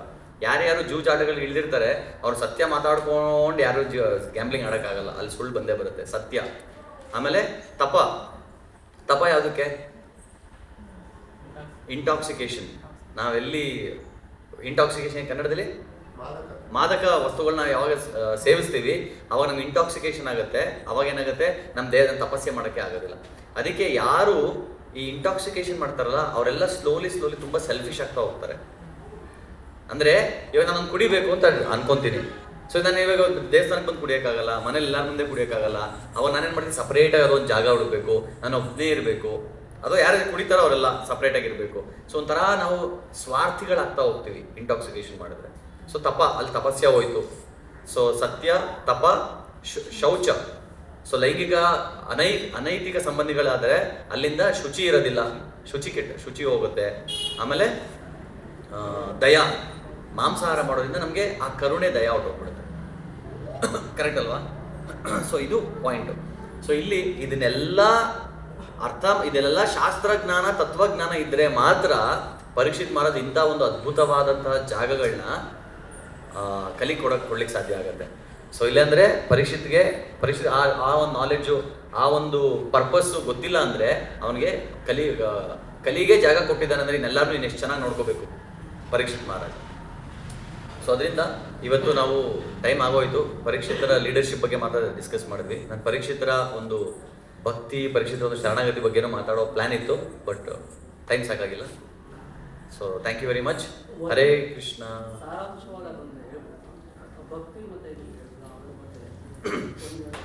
ಸೊ ಅದೇ, ಸೊ ಮೇನ್ಲಿ ಪರೀಕ್ಷಿತ್ ಮಹಾರಾಜರ ಎಂಥ ಒಂದು ವಿಶೇಷವಾದಂಥ ವ್ಯಕ್ತಿ ಅಂದರೆ, ಪರೀಕ್ಷಿತರಿಗೆ ತನ್ನ ಭಗವಂತನ ದರ್ಶನ ಅವನ ಹೊಟ್ಟೆಲಿ ಗರ್ಭದಲ್ಲೇ ಆಯಿತು. ಎಷ್ಟೋ ತಪಸ್ಸೆ ಮಾಡಬೇಕು, ಹೊರಗಡೆ ಬಂದು ಹುಟ್ಟಿ ಎಷ್ಟೆಲ್ಲ ತಪಸ್ಸೆ ಮಾಡಿ ಸೆನ್ಸ್ ಕಂಟ್ರೋಲ್, ಮೈಂಡ್ ಕಂಟ್ರೋಲ್, ಆ ಕಂಟ್ರೋಲ್ ಎಲ್ಲ ಮಾಡಿ ಕೊನೆಗೆ ಅದಕ್ಕೇನು ಹೇಳ್ತಾರೆ, ಎಂ ಬ್ರಹ್ಮ ವರುಣೇಂದ್ರ ರುದ್ರ ಮರುತಃ ಸ್ತುನ್ವಂತಿ ದಿವ್ಯೈಸ್ತವೈಹಿ ವೇದೈ ಸಾಂಗ ಪದಗ್ರಮ ಉಪನಿಷದೈಹಿ ಗಾಯಂತಿಯಂ ಸಾಮಗಾಹ ಧ್ಯಾನಾವಸ್ಥಿತ ತದ್ಗತೇನ ಮನಸ ಪಶ್ಯಂತಿಯಂ ಯೋಗಿನ. ಧ್ಯಾನಾವಸ್ಥಾದಲ್ಲಿ ಎಷ್ಟೋ ವರ್ಷ ಧ್ಯಾನ ಮಾಡ್ಕೊಂಡು ಕೂತಿದ್ದಾಗ ಆವಾಗ ಯೋಗಿಗಳಿಗೆ ಭಗವಂತನ ಒಂದು ಅನುಭವ ಆಗುತ್ತೆ. ಎಷ್ಟೆಲ್ಲ ಕಷ್ಟ, ಬ್ರಹ್ಮ ವರುಣ ಇಂದ್ರ ರುದ್ರ ಮರುತ ಎಲ್ಲರೂ ಕಷ್ಟಪಡ್ತಾ ಇದ್ದಾರೆ, ಅವ್ರ ಕೆಲಸ ಕರ್ತವ್ಯ ಚೆನ್ನಾಗಿ ಮಾಡ್ತಾ ಇದ್ದಾರೆ. ಯಾಕಂದರೆ ಒಂದಿನ ಭಗವಂತನ ದರ್ಶನ ಆಗುತ್ತೆ, ಒಂದಿನ ಭಗವಂತನ ಡೈರೆಕ್ಟಾಗಿ ಸೇವೆ ಮಾಡ್ಬೋದು ಅಂತ. ಆದರೆ ಪರೀಕ್ಷಿತ್ ಮಹಾರಾಜ ಎಷ್ಟು ಸ್ಪೆಷಲ್ ಅಂದರೆ, ಅವ್ರಿಗೆ ತಾನು ಗರ್ಭದಲ್ಲಿ ಇರಬೇಕಾದ್ರೇ ಭಗವಂತನ ದರ್ಶನ ಆಯಿತು. ಸೊ ಅದರಿಂದ ಪರೀಕ್ಷಿತರು ಹುಟ್ಟಕ್ಕಿಂತ ಈ ಭೂಮಿಗೆ ಬರೋಕ್ಕಿಂತ ಮುಂಚೆ ಗರ್ಭದಲ್ಲೇ ಭಗವಂತನ ದರ್ಶನ ಆಗಿದೆ ಅಂದರೆ ಅವರ ಯಾವ ಲೆವೆಲಲ್ಲಿ ಅವ್ರ ಪ್ಯೂರಿಟಿ, ಶುದ್ಧತೆ, ಅವರ ಭಕ್ತಿ ಇರಬೇಕು. ಸೊ ಅದರಿಂದ ಅವ್ರು ಹೊರಗಡೆ ಬಂದಾಗಲೂ ಕೂಡ ಆ ಒಂದು ಸ್ಟ್ರಾಂಗ್, ಆ ಒಂದು ಸ್ಟ್ರೆಂತ್, ಅವ್ರ ಒಂದು ಶಕ್ತಿ ಇತ್ತು, ಭಕ್ತಿ ಶಕ್ತಿ ಅವರಲ್ಲಿತ್ತು. ಸೊ ಅದರಿಂದ ಅವರು ಒಳ್ಳೆ ಲೀಡರ್ ಆದರು, ಒಳ್ಳೆ ಗಂಡನಾಗಿದ್ದರು, ಒಳ್ಳೆ ತಂದೆಯಾಗಿದ್ದರು, ಆಮೇಲೆ ಒಳ್ಳೆ ಎಕ್ಸಾಂಪಲ್, ಉದಾಹರಣೆ ಸೆಟ್ ಮಾಡಿದರು. ಸೊ ಅದರಿಂದ ಅವರಿಷ್ಟೆಲ್ಲ ಒಳ್ಳೆ ಲೀಡರ್ಶಿಪ್ ಮಾಡಬೇಕಂದ್ರೆ ಅವ್ರಿಗೆ ಅವರ ಪರ್ಪಸ್, ಅವ್ರ ಗುರಿ ಏನು ಮಾಡಬೇಕು ಅಂತ ಗೊತ್ತಿತ್ತು. ಆಮೇಲೆ ಬೇರೆ ಜನಗಳ ಜೊತೆ ಯಾವ ರೀತಿ ವ್ಯವಹಾರ, ಒಡನಾಟ ಮಾಡಬೇಕು ಸೂಕ್ಷ್ಮವಾಗಿ ಅಂತ ಗೊತ್ತಿತ್ತು. ಸೊ ಇದೆಲ್ಲ ಚೆನ್ನಾಗಿ ಮಾಡ್ತಾ ಇದ್ದಾಗ, ನಾವು ಇದೆಲ್ಲ ಚೆನ್ನಾಗಿ ನಮ್ಮ ಕರ್ತವ್ಯ, ನಮ್ಮ ಡ್ಯೂಟಿ ನಾವು ಚೆನ್ನಾಗಿ ಮಾಡಿದಾಗ ಆವಾಗಲೇ ನಮ್ಮ ಭಕ್ತಿ ಕೂಡ ಚೆನ್ನಾಗಿ ಮಾಡ್ಲಿಕ್ಕೆ ಆಗೋದು. ಅದಕ್ಕೆ ಎಷ್ಟೋ ಜನ ನೀವು ಈ ಮಾತು ಕೇಳಿರ್ಬೋದಲ್ಲ, ನೀವು ಜಪ ತುಂಬ ಚೆನ್ನಾಗಿ ಮಾಡಬೇಕು, ಚೆನ್ನಾಗಿ ಮಾಡಿದ್ರೆ ನೀವು ಸ್ಟೂಡೆಂಟ್ ಆಗಿದ್ರೆ ಚೆನ್ನಾಗಿ ಓದ್ಬೋದು, ನೀವು ಜಪ ಚೆನ್ನಾಗಿ ಮಾಡಿದ್ರೆ ನೀವು ಕೆಲಸ ಮಾಡಿದ್ರೆ ಕೆಲಸ ಚೆನ್ನಾಗಿ ಮಾಡ್ಬೋದು, ನೀವು ಜಪ ಚೆನ್ನಾಗಿ ಮಾಡಿದ್ರೆ ಮನೆಯಲ್ಲಿ ಎಲ್ಲ ಚೆನ್ನಾಗಿರುತ್ತೆ. ಇವೆಲ್ಲ ಕೇಳಿದ್ದೀರಾ ಈ ಮಾತು? ಈ ಮಾತು ನಾನು ಒಪ್ಕೊಳ್ಳೋದೇ ಇಲ್ಲ. ಏನು ಈಗ ಹೇಳ್ಬಿಟ್ರಿ, ಇಷ್ಟು ವರ್ಷ ನಾವು ಅದನ್ನೇ ಕೇಳ್ಕೊಂಡ್ಬಂದಿದ್ವಿ. ಅದಕ್ಕೆ ನನ್ನ ಒಂದು ಪಾಯಿಂಟ್ ಆಫ್ ವ್ಯೂ ಏನಪ್ಪ ಅಂದರೆ, ನೀವು ಸ್ಟೂಡೆಂಟ್ ಆಗಿದ್ದೀರಾ, ಚೆನ್ನಾಗಿ ಓದಿ, ಆವಾಗ ನೀವು ನೆಕ್ಸ್ಟ್ ಡೇ ಜಪ ಚೆನ್ನಾಗಿ ಮಾಡ್ಬೋದು. ನೀವು ಆಫೀಸಲ್ಲಿ ಕೆಲಸ ಮಾಡ್ತಿದ್ದೀರಾ, ಚೆನ್ನಾಗಿ ಕೆಲಸ ಮಾಡಿ. ಕೆಲಸ ಮಾಡೋದ್ರಿಂದ ಏನಾಗುತ್ತೆ, ನೆಕ್ಸ್ಟ್ ಡೇ ನಿಮಗೆ ಜಪ ಚೆನ್ನಾಗಿ ಮಾಡ್ಬೋದು ಅಲ್ವಾ? ಸೊ ಇಲ್ಲಿ ನಾನು ಬರೀ ಒಂದೇ ಒಂದು ಪರ್ಸ್ಪೆಕ್ಟಿವ್ ಚೇಂಜ್ ಮಾಡಿದ್ದೀನಿ ಅಷ್ಟೇ. ಇಲ್ಲಿ ಗುರಿ ಬಂದು ನಮ್ಮ ಜಪ, ಪ್ರತಿದಿನ ಬೆಳಗ್ಗೆ ಜಪ ಮಾಡೋದು. ಸೊ ಇದಕ್ಕೆ ನಾವೇನ್ಕೊಡ್ತೀವಿ, ಜಪ ಮಾಡಿದ್ರೆ ಇದಾಗೋದಿಲ್ಲ, ಇದು ಮಾಡಿದ್ರೆ ಜಪ ಚೆನ್ನಾಗಾಗುತ್ತೆ. ಯಾಕೆಂದರೆ ನನ್ನ ಮನೇಲಿ ನನ್ನ ಹೆಂಡತಿ ಮಕ್ಕಳನ್ನ ಚೆನ್ನಾಗಿ ನೋಡ್ಕೊಂಡಿದ್ರೆ, ಏನು ಜಗಳ ಇಲ್ಲ, ಕದನ ಇಲ್ಲ, ಎಲ್ಲೂ ಯಾರಿಗೂ ಬೇಜಾರಾಗಿಲ್ಲ ಅಂದರೆ ನೆಕ್ಸ್ಟ್ ಡೇ ಬೆಳಗ್ಗೆ ಕೂತ್ಕೊಂಡು ಆಹಾ ಹರೇ ಕೃಷ್ಣ ಕೃಷ್ಣ ಕೃಷ್ಣ ಹರೇ ಹರೇ ಹರೇ ರಾಮ ರಾಮ ಮಾಡ್ಬೋದಾ? ರಾತ್ರಿ ಎಲ್ಲ ಜಗಳ ಮಾಡಿಕೊಂಡು ಬೈಕೊಂಡು ಇದೆಲ್ಲ ಇದೆ, ಎಷ್ಟು ಡಿಸ್ಟರ್ಬ್ ಆಗಿರುತ್ತೆ ಮೈಂಡು. ಆ ಡಿಸ್ಟರ್ಬ್ಮೆಂಟಲ್ಲಿ ಬೆಳಗ್ಗೆ ಜಪ ಮಾಡೋಕ್ಕಾಗತ್ತಾ? ಆಗಲ್ಲ. ಸ್ಕೂಲಲ್ಲಿ ಫೇಲ್ ಆಗಿರ್ತೀರಾ, ಮೇಷ್ಟ್ರ ಹತ್ರ ಬೈಸ್ಕೊಂಡಿರ್ತೀರಾ, ಮನೇಲಿ ತಂದೆ ತಾಯಿ ಹತ್ರ ಬೈಸ್ಕೊಂಡಿರ್ತೀರಾ, ಜಪ ದೇವಸ್ಥಾನಕ್ಕೆ ಬಂದರೆ ಪ್ರಭುಜಿ ಬೊಂಬ್ರೈ ಆಯ್ತು ಅದಾದ್ಮೇಲೆ ಜಪ ಮಾಡು ಅಂತ ಹೇಳ್ತಾರೆ. ಮಾಡೋಕ್ಕಾಗತ್ತಾ? ಅವ್ರು ಹೇಳೋದು ಕರೆಕ್ಟು, ಆದರೆ ನನಗೆ ಜಪ ಮಾಡೋಕ್ಕೆ ನನಗೆ ಸಾಮರ್ಥ್ಯನೇ ಇಲ್ಲ. ಯಾಕಂದರೆ ನಾನು ಸರಿ ಓದಿಲ್ಲ, ಎಕ್ಸಾಮಲ್ಲಿ ಮಾರ್ಕ್ಸ್ ಚೆನ್ನಾಗಿ ಬಂದಿಲ್ಲ. ಸೊ ನಾನು ಎಲ್ಲಿಂದ ಮಾಡೋಕ್ಕಾಗತ್ತೆ? ಆಫೀಸಲ್ಲಿ ಕೆಲಸ, ಆಫೀಸಲ್ಲಿ ಎಷ್ಟು ಜನ ನೀವು ಪ್ರಭುಜಿ ನಾನು ಏನು ಮಾಡಿದೆ ಗೊತ್ತು, ಆಫೀಸಲ್ಲಿ ಕೂತ್ಕೊಂಡು 4 hours ಭಾಗವತ ಓದ್ದೆ ಪ್ರಭು. ನಾನು ಹೇಳ್ತೀನಿ ರಾಸ್ಕಲ್, ಆಫೀಸಲ್ಲಿ ಸಂಬಳ ಕೊಡ್ತಾ ಇದ್ದಾರೆ, ಲಕ್ಷ ಲಕ್ಷ ಸಂಬಳ ಕೊಡ್ತಾರೆ, ಅಲ್ಲಿ ಕೂತ್ಕೊಂಡು ನೀನು ಭಾಗವತ ನಿನ್ನ ಕರ್ತವ್ಯನೇ ನೀನು ಕೃಷ್ಣ ಬಂದರೂ ಕೂಡ ಕೃಷ್ಣ ಇಷ್ಟು ಖುಷಿ ಆಗುತ್ತಾ ನೀನು ಹಂಗೆ ಮಾಡಿದ್ರೆ? ಫ್ರೀ ಟೈಮ್ ಇದ್ದರೆ ಓದು. ಆಫೀಸಲ್ಲೇ ಟೈಮ್ ತೊಗೊಂಡು ಭಾಗವತ ಓದೋದಂತೆ ಎಲ್ಲ ಮಾಡೋದಂತೆ, ಆಫೀಸಲ್ಲಿ ಕೆಲಸದಲ್ಲಿ ನೆಗೆಟಿವ್ ರಿಮಾರ್ಕ್ಸ್, ಮ್ಯಾನೇಜರ್ ಹತ್ರ ಎಲ್ಲ ನೆಗೆಟಿವ್ ರಿಮಾರ್ಕ್ಸ್. ಅದು ಒಳ್ಳೇದಲ್ಲ. ಅವ್ರಿಗೆ ಸಂಬಳ ಕೊಡೋದಕ್ಕೆ ನಾವು ನಿಯತ್ತಾಗಿ ಆ ಸಂಬಳಕ್ಕೆ 1 ರೂಪಾಯಿಗೂ ಕೆಲಸ ಮಾಡಬೇಕು, ಕೆಲಸ ಮಾಡಿ ಕೊಡಬೇಕು. ಸೊ ಅದು ಮಾಡಿದಾಗ ಆವಾಗ ಬಾಸ್ಗೂ ಖುಷಿ ಆಗುತ್ತೆ, ಮ್ಯಾನೇಜರ್ ಆಫೀಸಲ್ಲಿ ಎಲ್ಲರೂ ಖುಷಿ ಆಗುತ್ತೆ. ಸೊ ಆಮೇಲೆ ನಮಗೆ ಆ ಒಂದು ಒಳ್ಳೆ ಮೈಂಡಿಂದ ಬಂದು ಮನೇಲಿ ಕೂತ್ಕೊಂಡಾಗ ಜಪ ಕೂಡ ಚೆನ್ನಾಗಾಗುತ್ತೆ. ಕರೆಕ್ಟಾ? ಸೊ ಅದೇ ರೀತಿಲಿ ನಾವು ಏನೇನು ಕರ್ತವ್ಯ ನಾವು ಮಾಡಬೇಕು, ನಮ್ಮ ಸ್ವಭಾವದ ಪ್ರಕಾರ, ನಾವೆಲ್ಲಿ ನಮ್ಮ ಸಿಚುವೇಶನ್ ಪ್ರಕಾರ ಆ ಒಂದು ಕೆಲಸ ಕರ್ತವ್ಯಗಳನ್ನ ಚೆನ್ನಾಗಿ ಮಾಡಿದ್ರೆ ಅವಾಗ ನಮ್ಮ ಭಕ್ತಿ ಚೆನ್ನಾಗಿ ಮಾಡ್ಬೋದು. ಇದು ನಾವು ಪರೀಕ್ಷಿತ್ ಮಹಾರಾಜರಿಂದ ಕಲಿಬೇಕಾಗಿರುವಂಥ ವಿಷಯ. ಸೊ ಪರೀಕ್ಷಿತ್ ಮಹಾರಾಜರು ಅವ್ರ ಎಲ್ಲ ಡ್ಯೂಟೀಸು, ಎಲ್ಲ ಕರ್ತವ್ಯ, ಎಲ್ಲ ರೆಸ್ಪಾನ್ಸಿಬಿಲಿಟೀಸು ಎಷ್ಟು ಅತ್ಯದ್ಭುತವಾಗಿ ಮಾಡಿದ್ರು ಅಂದರೆ ಅವ್ರಿಗೆ ಭಗವಂತನ ಧ್ಯಾನ ಮಾಡೋಕ್ಕೆ ಈಸಿ ಆಯಿತು. ಡಿ ವಿ ಜಿಯವರು ಅದೇ ಹೇಳ್ತಾರೆ, ಇರುವ ಕೆಲಸವ ಮಾಡು ಕಿರಿದೆನ್ನದೆ ಮನವಿಟ್ಟು, ದೊರೆತುದ ಪ್ರಸಾದವೆಂದುಣ್ಣು ಗೊಣಗಿಡದೆ, ಧರಿಸು ಲೋಕದ ಭರವ ಪರಮಾರ್ಥವನ್ನು ಬಿಡದೆ, ಹೊರಡು ಕರೆ ಬರಲಳದೆ ಮಂಕುತಿಮ್ಮ. ಏನಂದ್ರೆ ಇರುವ ಕೆಲಸ ಮಾಡು ಕಿರಿದೆನ್ನದೆ ಮನವಿಟ್ಟು. ಏನು ಕೆಲಸ ಬರ್ತದೆ, ಚಿಕ್ಕದು ದೊಡ್ಡದು ಅಂತ ಅನ್ಬೇಡ, ಕಿರಿದೆನ್ನದೆ ಮನವಿಟ್ಟು. ದೊರೆತುದ ಏನು ಸಿಗುತ್ತೆ ಅದರಿಂದ ರಿಸಲ್ಟು, ಅದನ್ನ ದೊರೆತುದ ಪ್ರಸಾದವೆಂದುಣ್ಣು. ಪ್ರಸಾದ ಅಂತ ಅಕ್ಸೆಪ್ಟ್ ಮಾಡ್ಕೋ, ಎಂಜಾಯ್ ಮಾಡು, ಗೊಣಗ್ತಾ ಇರಬೇಡ, ಗೊಣಗಿಡದೆ. ಧರಿಸು ಆಮೇಲೆ ನನ್ನ ಕೆಲಸ ನಾನು ಮಾಡ್ತೀನಿ, ಚಿಕ್ಕದು ದೊಡ್ಡದು ಅನ್ನಲ್ಲ, ಏನು ಹೇಳಿದ್ರು ಮಾಡ್ತೀನಿ, ಬಂದಿದ್ದನ್ನು ಪ್ರಸಾದ ಅಂತ ತೊಗೊತೀನಿ, ಸ್ವೀಕಾರ ಮಾಡ್ತೀನಿ, ಗೊಣಗಲ್ಲ. ಆಯ್ತಾ ನನ್ನ ಲೈಫು? ಇಲ್ಲ, ಅಷ್ಟೇ ಅಲ್ಲ ಲೈಫು. ಮತ್ತೇನು ಮಾಡಬೇಕು? ಧರಿಸು ಲೋಕದ ಭರವ, ಲೋಕದ ಭಾರ ಕೂಡ ಹೊರು. ಇಲ್ಲಿ ಪ್ರಭುಪಾದ ಒಬ್ಬರೇ ಲೋಕದ ಭಾರ ಹೊರಬೇಕಾ, ಇವರೊಬ್ಬರೇ ಹೊರಬೇಕಾ? ನಾವೆಲ್ಲ ಜೊತೆಗೆ ಸೇರೋಣ, ಕೈ ಸೇರಿಸೋಣ. ಧರಿಸು ಲೋಕದ ಭರವ. ಓಕೆ, ನನಗೆ ಇವಾಗ ಒಂದು ಮಿಷನ್ ಸಿಕ್ತು, ನಾನು ಮುಂದೆ ನುಗ್ಗಿ ಮಾಡ್ತೀನಿ, ಹಾಗಂತ ಪರಮಾರ್ಥವನ್ನು ಬಿಡದೆ. ಪರಮಾರ್ಥ ಏನಿದೆ? ಪರಮಾರ್ಥ ಅಂದರೆ ಏನು? ಏನದು ಪರಮಾರ್ಥ ಅಂದರೆ? 4 ಪುರುಷಾರ್ಥಗಳು ಯಾವ್ದು? ಧರ್ಮ, ಅರ್ಥ, ಕಾಮ, ಮೋಕ್ಷ. ಅದರಲ್ಲಿ ಪರಮಾರ್ಥ, ಧರ್ಮನೂ ಒಂದು ಅರ್ಥನೇ. ಧರ್ಮ, ಅರ್ಥ, ಕಾಮ, ಮೋಕ್ಷ ಇದೆಲ್ಲ ಪುರುಷಾರ್ಥಗಳು. ಆದರೆ ಪರಮ ಪುರುಷಾರ್ಥ ಯಾವುದು ಅಂದರೆ ಅದು ಮೋಕ್ಷ. ಸೊ ನೀನು ಏನೇ ಮಾಡೋದು, ಲೋಕದ ಭಾರ ಓದ್ತೀನಿ ಅಂದ್ಬಿಟ್ಟು ನಿನ್ನ ಪರ್ಪಸ್ ಮರಿಬೇಡ.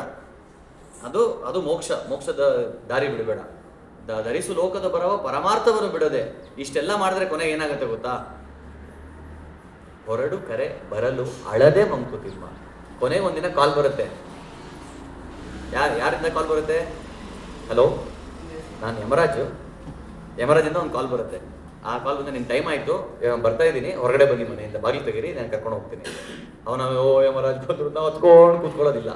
ಇದೆಲ್ಲ ಕೆಲಸ ಚೆನ್ನಾಗಿ ಮಾಡಿದರೆ ಯಮರಾಜನ ನಗ್ನಗ್ತಾ ಹೋಗ್ಬೇಕು. ಹೊರಡು ಕರೆ ಬರಲು ಅಳದೆ ಮಂಕುತಿಮ್ಮ. Thank you. ಹರೇ ಕೃಷ್ಣ ಹರೇ ಕೃಷ್ಣ ಕೃಷ್ಣ ಕೃಷ್ಣ ಹರೇ ಹರೇ, ಹರೇ ರಾಮ ರಾಮ ರಾಮ ಹರೇ ಹರೇ. ಯಾರಿಗಾದ್ರೂ ಏನಾದ್ರು ಪ್ರಶ್ನೆ, ಟೀಕಾ, ಟಿಪ್ಪಣಿ ಇದ್ರೆ ಹೇಳ್ಬೋದು. ಭಾಳ ಇದೆ ಕೇಳಕ್ಕೆ, ಬಟ್ ಸಮಯ ಅಭಾವದಿಂದ ಒಂದೇ ಒಂದು ಪ್ರಶ್ನೆ ಕೇಳ್ತಾರೆ, ಬೇರೆಯವ್ರು ಪರ್ಮಿಷನ್ ಕೊಟ್ಟರೆ. ಇವ್ರದಿದೆ ಒಂದು ನಿಮಿಷ, ಇವ್ರದ್ದು ಫಸ್ಟ್. ಪರೀಕ್ಷಿತ್ ಮಹಾರಾಜರು ಕಲಿಗೆ ಇದು 4 ಜಾಗ ಕೊಟ್ಟು ಅದು ಆ ಟೈಮಲ್ಲಿ ಮಾಡಿದ್ದಕ್ಕೆ ಇವಾಗ ಇಷ್ಟು ಆಗ್ತಿದೆಯಾ ಅಂತ ನನಗೆ. ಹೌದು, ಅವಾಗನೇ ಅಲ್ಲಿ ಕಟ್ ಮಾಡಿದ್ರೆ ಇದೆಲ್ಲ ಆಗ್ತಿದೆಯಾ? ಬಟ್ ಏನು ಮಾಡೋದು, ಕಲಿಯೋರು ಪಾಪ ಬದುಕಬೇಕಲ್ಲ. ಕಷ್ಟಪಟ್ಟಿದ್ದಕ್ಕೆ ಇದು ಜಾಸ್ತಿ ಆಯ್ತು. ಹೌದು, ಬಟ್ ಅವರು ಕಮ್ಮಿ ಆಯ್ತಲ್ಲ ಭಕ್ತಿ. ಅಲ್ಲ, ನಾವು ಹಂಗೆ ಅನ್ಕೊಂತೀವಿ. ಆದರೆ ನಮಗೆ ಇದೆಲ್ಲ ಪ್ರಾಬ್ಲಮ್ಸ್ ಇದ್ದಾಗ ಇದನ್ನೆಲ್ಲ ಫೈಟ್ ಮಾಡ್ಕೊಂಡು ಮುಂದೆ ಹೋದಾಗ, ಇವಾಗ ನೀವು ಹೇಳ್ತಾರೆ ಹೆಂಗಿದೆ ಅಂದರೆ, ಸ್ಕೂಲಲ್ಲೆಲ್ಲ ಎಕ್ಸಾಮ್ಸ್ ಎಲ್ಲ ಕೊಡ್ತಾರೆ, ಟೆಸ್ಟ್ ಎಲ್ಲ ಕೊಡ್ತಾರೆ, ಎಲ್ಲ ಕಟ್ ಮಾಡಿದ್ರು. ಟೆಸ್ಟು ಎಕ್ಸಾಮ್ಸ್ ಎಲ್ಲ ಏನೂ ಬೇಡ ಪ್ರಭು, ಚೆನ್ನಾಗಿರುತ್ತೆ. ಆದರೆ ಬೆಳೀತಾರ ಮಕ್ಕಳು ಬೆಳೆಯಲ್ಲ. ಸೊ ಅದೇ ರೀತಿ ಇದೆಲ್ಲ ಪ್ರಾಬ್ಲಮ್ಸು, ಟೆಂಪ್ಟೇಷನ್ಸ್ ಎಲ್ಲ ಇರಬೇಕು. ಇದ್ಕೊಂಡು ಅದರಲ್ಲಿ ನಾವು ಇಮ್ಯುನಿಟಿ ಬೆಳಿಬೇಕು, ಮುಂದೆ ನುಗ್ಗಿ ನಾವು ಬೆಳಿಬೇಕು. ಆವಾಗ ಇಂಟರ್ನಲ್ಲಿ ತುಂಬ ಸ್ಟ್ರಾಂಗ್ ಆಗ್ತೀವಿ. ಇಲ್ಲಾಂದರೆ ನಾವು ಸ್ಟ್ರಾಂಗೇ ಆಗಲ್ಲ. ನೀವು ಹೇಳ್ತದೆ ಏನಂದರೆ ಎಲ್ಲ ಕಷ್ಟಗಳೇ ಬೇಡ ಪ್ರಭು, ಆರಾಮ ಹಂಗೆ ಹರೇ ಕೃಷ್ಣ ಅನ್ಕೊಂಡು ಹೋಗ್ಬಿಡೋಣ. ಆರಾಮಾಗಿದ್ರೆ ಹರೇ ಕೃಷ್ಣ ಹೇಳೋದೇ ಇಲ್ಲ. ಏನು ಹೇಳ್ತೀರಾ? ಬೇಕು ಬೇಕು ಬೇಕು ಬೇಕು ಹೇಳ್ತೀರಾ? ಓಕೆನಾ? ಹಿಂದಿನ ಕ್ಲಾಸ್ನಲ್ಲಿ ಶಿವರಾತ್ರಿ ದಿವಸ ಏನು ಬಂತು ಅಂದರೆ ವಿಚಾರ, ಕಲಿ ಯಜ್ಞ ಮಾಡ್ತಾರೆ ಲೋಕ ಕಲ್ಯಾಣಾರ್ಥಕ್ಕಾಗಿ. ಅವರು ಪರೀಕ್ಷಿತ ಮಹಾರಾಜ ಯಜ್ಞ ಮಾಡ್ತಾರೆ ಲೋಕ ಕಲ್ಯಾಣಕ್ಕಾಗಿ. ಅವ್ರ ಶಿವ ಅವರು ಬರಲಿಲ್ಲ. ಅವರು ಹೆಂಡತಿಯನ್ನು ಕಳಿಸಿದ್ರೆ ಏನೇನೋ ಆಯಿತು. ಇವನಿಗೆ ಅಹಂಕಾರ ಬಂದು ಇನ್ನೊಂದು ಮಾಡಬೇಕು, ಅವನಿಗೆ ಅವಮಾನ ಮಾಡಬೇಕು ಅಂತ ಏನೋ ಏರ್ಪಾಟ್ ಮಾಡ್ತಾರಲ್ಲ, ಅದು ಯಾಕೆ ಪರೀಕ್ಷಿತ ಮಹಾರಾಜ ಒಳ್ಳೆ ಗುಣ ಇದ್ರೆ ಯಾಕೆ ಮಾಡ್ತಾರೆ ಅಂತ. ಇದು ಪರೀಕ್ಷಿತ್ ಮಹಾರಾಜದಲ್ಲ, ಈ ಕತೆ ಪರೀಕ್ಷಿತ್ ಮಹಾರಾಜದ್ದಲ್ಲ. ಹೌದಾ? ಅದು ದಕ್ಷ ಪ್ರಜಾಪತಿ ಬೇರೆ. Sorry, thank you. No problem. Prabhu ನೀವೇ ನಂದು general question, out of 4P to become a successful leader, how do you rate them out of 1 to 10 scale? Which one to have more, less or proportionately same? ಯಾವುದು issue? ಪ್ರಶ್ನೆ ಏನಪ್ಪ ಅಂದರೆ, ನೀವು ಒಬ್ಬ ಲೀಡರ್ಗೆ ಈ 4 Ps ತುಂಬ ಇಂಪಾರ್ಟೆಂಟ್ ಅಂತ ಹೇಳಿದ್ರಿ. ಯಾವ್ದು ಎಷ್ಟು ಪರ್ಸೆಂಟೇಜ್ ಇದ್ದರೆ ಒಳ್ಳೆಯದು ಅಂತ ಕೇಳ್ತಾ ಇದ್ದಾರೆ. ನನ್ನ ಪ್ರಕಾರ ಎಲ್ಲ 100% ಇರಬೇಕು. ಇದ್ರೆ ನೀವು ಲೀಡರ್ಶಿಪ್ ಚೆನ್ನಾಗಿ ಮಾಡ್ಬೋದು. ಇಲ್ಲ ಅಂದರೆ ಇವಾಗ ಕೆಲವರು ತುಂಬ ಪರ್ಸನಲ್ ಪೀಪಲ್ ಮ್ಯಾನೇಜ್ಮೆಂಟ್ ಆಗ್ಬಿಡ್ತಾರೆ. ಅಂದರೆ ತುಂಬ ಪೀಪಲ್ ಅಂದ್ಕೊಂಡಿರ್ತಾರೆ, ಅವ್ರಿಗೆ ಪ್ರಾಜೆಕ್ಟ್ ಬಗ್ಗೆ ಅಷ್ಟೊಂದು ಗೊತ್ತಿರಲ್ಲ. ಅವಾಗ ಏನಾಗುತ್ತೆ, ಜನಗಳು ಸೆಂಟಿಮೆಂಟಲಿ ಎಮೋಷನಲ್ ಜನಗಳ ಜೊತೆಲಿರ್ತಾರೆ, ಆದರೆ ಪ್ರಾಜೆಕ್ಟ್ ಬೆಳೆಸೋಕ್ಕಾಗೋದಿಲ್ಲ. ಸೊ ಇದೆಲ್ಲ ನಾವು ಈಕ್ವಲ್ ಆಗಿ ಮ್ಯಾನೇಜ್ ಮಾಡಿದ್ರೇ ಪ್ರಾಜೆಕ್ಟ್ ಚೆನ್ನಾಗಿ ಬೆಳೆಯೋಕ್ಕಾಗುತ್ತೆ. ಒಬ್ಬೊಬ್ಬರು ಸ್ವಭಾವದ ಪ್ರಕಾರ ಒಬ್ಬೊಬ್ಬರಿಗೆ ಒಂದೊಂದು ಸ್ಟ್ರೆಂತ್ ಇರುತ್ತೆ. ಕೆಲವರು ಪ್ರಾಜೆಕ್ಟ್ ನಡೆಸೋದ್ರೆ ಬರ್ತಾರೆ, ಟಕ ಟಕ ಟಕ ಮಾತಾಡ್ತಾರೆ, ನಾವು ಇಷ್ಟೇ ಇದೀವ, ಒಟ್ಟು ಎಷ್ಟಿದ್ದಾರೆ ಈ ಒಂದು ಭಕ್ತಿ ವೃಕ್ಷದಲ್ಲಿ ಎಷ್ಟು ಜನ ಇದ್ದಾರೆ? 100 ಜನ, 150 ಜನ, ಅಷ್ಟು ಜನ ಇನ್ನೊಂದು ವರ್ಷದಲ್ಲಿ ಡಬಲ್ ಆಗಬೇಕು, ಇದು ಟಾರ್ಗೆಟ್ ಕೊಟ್ಟು ಹೋಗ್ತಾ ಇರ್ತಾರೆ. ಅದು ಈಸಿ ಹೇಳೋದಲ್ಲ, ಟಾರ್ಗೆಟ್ ಎಲ್ಲ ಕೊಡೋದೆಲ್ಲ, ಬಟ್ ಅದು ನಿಜವಾಗ್ಲೂ ಸಾಧ್ಯನಾ? ಅದಕ್ಕೆ ಸರಸ್ವತಿ ಠಾಕೂರ್ ತುಂಬ ಚೆನ್ನಾಗಿ ಹೇಳ್ತಾರೆ, ಒಬ್ಬ ವ್ಯಕ್ತಿನ ಒಬ್ಬ ಭಕ್ತ ಮಾಡಬೇಕಂದ್ರೆ ನಮ್ಮಲ್ಲಿ 1000 ಲೀಟರ್ಸ್ ಆಫ್ ಬ್ಲಡ್ ಖರ್ಚಾಗತ್ತಂತೆ, ಅಷ್ಟು ಎನರ್ಜಿ ಖರ್ಚಾಗತ್ತೆ ಅಂತ. ನಾವು ಈಸಿ ಅಲ್ಲ, ನಾವು ಅವ್ರನ್ನ ನೋಡ್ಕೋಬೇಕು, ಬೆಳೆಸಬೇಕು, ಅವ್ರ ಪ್ರಶ್ನೆಗಳಿಗೆ ಉತ್ತರ ಮಾಡಬೇಕು, ಅವ್ರ ಜೊತೆ ಸಪೋರ್ಟಾಗಿ ನಿಂತ್ಕೋಬೇಕು, ಅವ್ರ ಕಷ್ಟದಲ್ಲಿ ನಾವು ಭಾಗಿಯಾಗಬೇಕು, ಅವ್ರ ಸಂತೋಷದಲ್ಲಿ ನಾವು ಭಾಗಿಯಾಗಬೇಕು. ಇದು ಲೀಡರ್ಗೆ ಈಸಿ ಅಲ್ಲ, ನಾವು ಅಂದ್ಕೊಂಡಷ್ಟು ಈಸಿ ಅಲ್ಲ, ತುಂಬ ಎಫರ್ಟ್. ಕರೆಕ್ಟಾ ಪ್ರಭು? ಸೊ ಆ ಥರ ಎಲ್ಲ ಮಾಡಿದಾಗಲೇ ಅದು ಈಕ್ವಲಾಗಿ ಎಲ್ಲರೂ ಮ್ಯಾನೇಜ್ ಮಾಡೋಕ್ಕೆ ಸ್ಕಿಲ್ ಇರಬೇಕು. ಕೆಲವು ಟೈಮಲ್ಲಿ ಕೆಲವು ಸಿಚುವೇಷನಲ್ಲಿ ಪೀಪಲ್ ಮ್ಯಾನೇಜ್ಮೆಂಟ್ ತುಂಬ ಇಂಪಾರ್ಟೆಂಟ್ ಆಗಿರುತ್ತೆ, ಆವಾಗ ಪ್ರಾಜೆಕ್ಟ್ ತರಬಾರ್ದು. ಕೆಲವು ಟೈಮಲ್ಲಿ ಪ್ರಾಜೆಕ್ಟ್ ಬಗ್ಗೆ ತುಂಬ ಸೀರಿಯಸ್ ಡಿಸಿಷನ್ಸ್ ತಗೋಬೇಕು, ಅದು ಸಿಚುವೇಶನ್ ಬೇಸ್ಡ್. ಸ್ಕಿಲ್ ಲೆವೆಲ್ ಇಲ್ಲ ಅವ್ನಿಗೆ, ಲೀಡರ್ ಆಗೋದು. ಅವಾಗ ಏನು ಮಾಡಬೇಕು?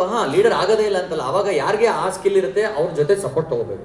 ಇವಾಗ ನಾನು ಪೀಪಲ್ ಪ್ರಾಜೆಕ್ಟ್ ಪರ್ಪಸಲ್ಲಿ ತುಂಬ ಚೆನ್ನಾಗಿದ್ದೀನಿ, ಪರ್ಸನಲ್ ವಿಷಯದಲ್ಲಿ ನಾನು ಅಷ್ಟೊಂದು ಚೆನ್ನಾಗಿಲ್ಲ ಅಂದಾಗ ಯಾರು ಪರ್ಸನಲ್ ಎಕ್ಸಾಂಪಲರಿ ಇರ್ತಾರೆ ಅವ್ರನ್ನ ತೊಗೊಂಡು ಅವ್ರನ್ನ ಮುಂದೆ ಬಿಡಬೇಕು. ಅವ್ರ ಸಪೋರ್ಟ್ ಯಾರಿಗೆ ಜಾಸ್ತಿ ಸ್ಟ್ರೆಂತ್ ಇರುತ್ತೆ ಆ ಸಪೋರ್ಟ್ ಸಿಸ್ಟಮ್ ಯೂಸ್ ಮಾಡ್ಕೋಬೇಕು. ಆ ಥರ ಇವಾಗ ಒಂದು ಗಂಡ ಹೆಂಡತಿ ಮನೇಲಿ ಫ್ಯಾಮಿಲಿ ಇರ್ತಾರೆ, ಗಂಡ ಫೈನಾನ್ಷಿಯಲಿ ತುಂಬ ಫೈನಾನ್ಷಿಯಲ್ ಮ್ಯಾನೇಜ್ಮೆಂಟ್ ಸ್ಕಿಲ್ಸ್ ಇರಲ್ಲ, ಹೆಂಡತಿಗಿರುತ್ತೆ, ಹೆಂಡತಿಗೆ ಸಪೋರ್ಟ್ ತೊಗೊಂಡು ಹೆಂಡತಿ ನಡೆಸ್ಬೋದಲ್ಲ ಮನೇನ. ಎಷ್ಟೋ ಫ್ಯಾಮಿಲಿಯಲ್ಲಿ ನೋಡಿದ್ದೀನಿ, ಗಂಡ ಸಂಬಳ ಬಂದಷ್ಟು ಹೆಂಡತಿ ಕೊಡ್ತಾನೆ, ಹೆಂಡತಿ ಎಲ್ಲ ಮ್ಯಾನೇಜ್ ಮಾಡ್ತಾರೆ, ಪ್ಲಾನ್ ಮಾಡ್ತಾರೆ. ಗಂಡ ದುಡ್ದು ಸಂಪಾದಿಸ್ತಾನೆ, ಅದು ನಮಗೆ ಫೈನಾನ್ಸ್ ಹೆಂಗೆ ಮ್ಯಾನೇಜ್ ಮಾಡಬೇಕು ಸ್ಕಿಲ್ ಇರಲ್ಲ, ಅವಾಗ ಹೆಂಡತಿ ತೊಗೊಂಡು ಸಪೋರ್ಟ್ ಮಾಡಿದ್ರೆ ಏನು ತಪ್ಪಿಲ್ಲ. ಸೊ ಆ ಥರ. ಬೇರೆ ಯಾರಿಗಾದ್ರು ಏನಿಲ್ಲ? Thank you. ಶ್ರೀಲ ಪ್ರಭುಪಾದ ಕಿ ಜೈ, ಶ್ರೀಮದ್ ಭಾಗವತಂ ಕಿ ಜೈ.